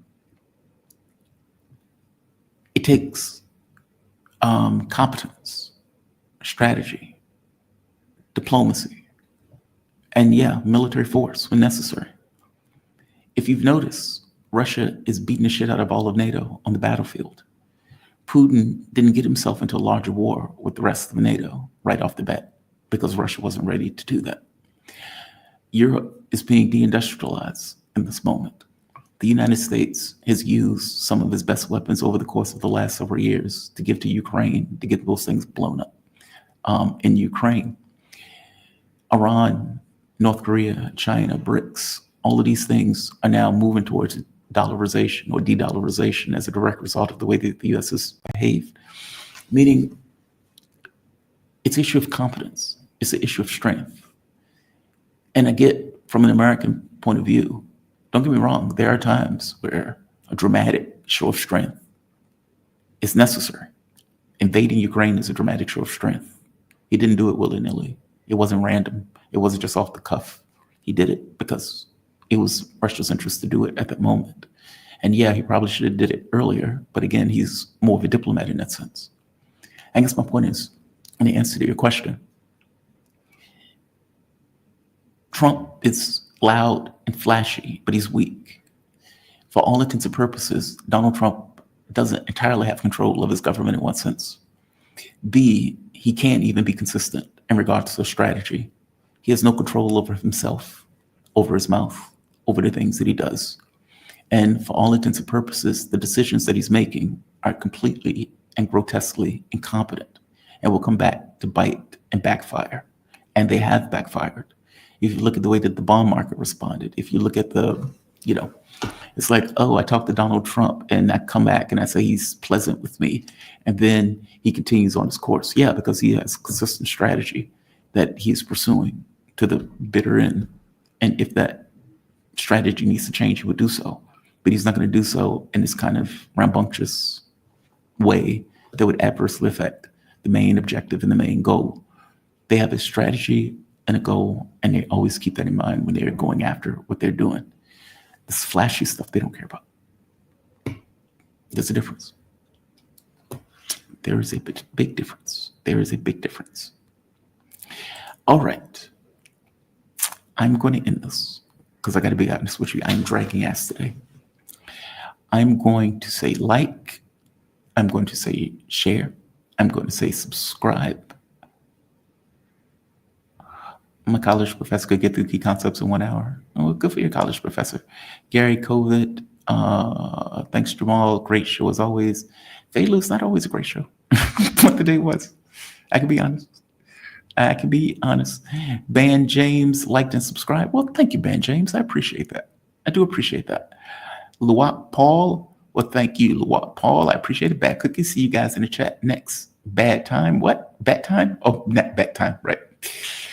Dan, I hope to see you again sometime. Let's see. Method, thanks Jamal in chat. Thank you also, Dabby Dabs. Bad cookies. Putin understands what's at stake. Yes. That's why he doesn't react to a weak bull. Yes. Rupert Fellows, thanks Jamal. Thank you, Jino Choi. Jamal, I say horrible things, Jino Choi. That's not beautiful. I say bad things. But thank you, I appreciate it. All of you, thank you. I appreciate it. I appreciate it. I will see you guys bright and early tomorrow morning. Stay safe. Be kind to the degree that you can be kind. Of course, I always think these things are environmental. No point in being kind to horrible people. It's bad for your own sense of self. But you all have a fantastic day. And I'll see you bright and early tomorrow morning. Have a good one all. Be safe.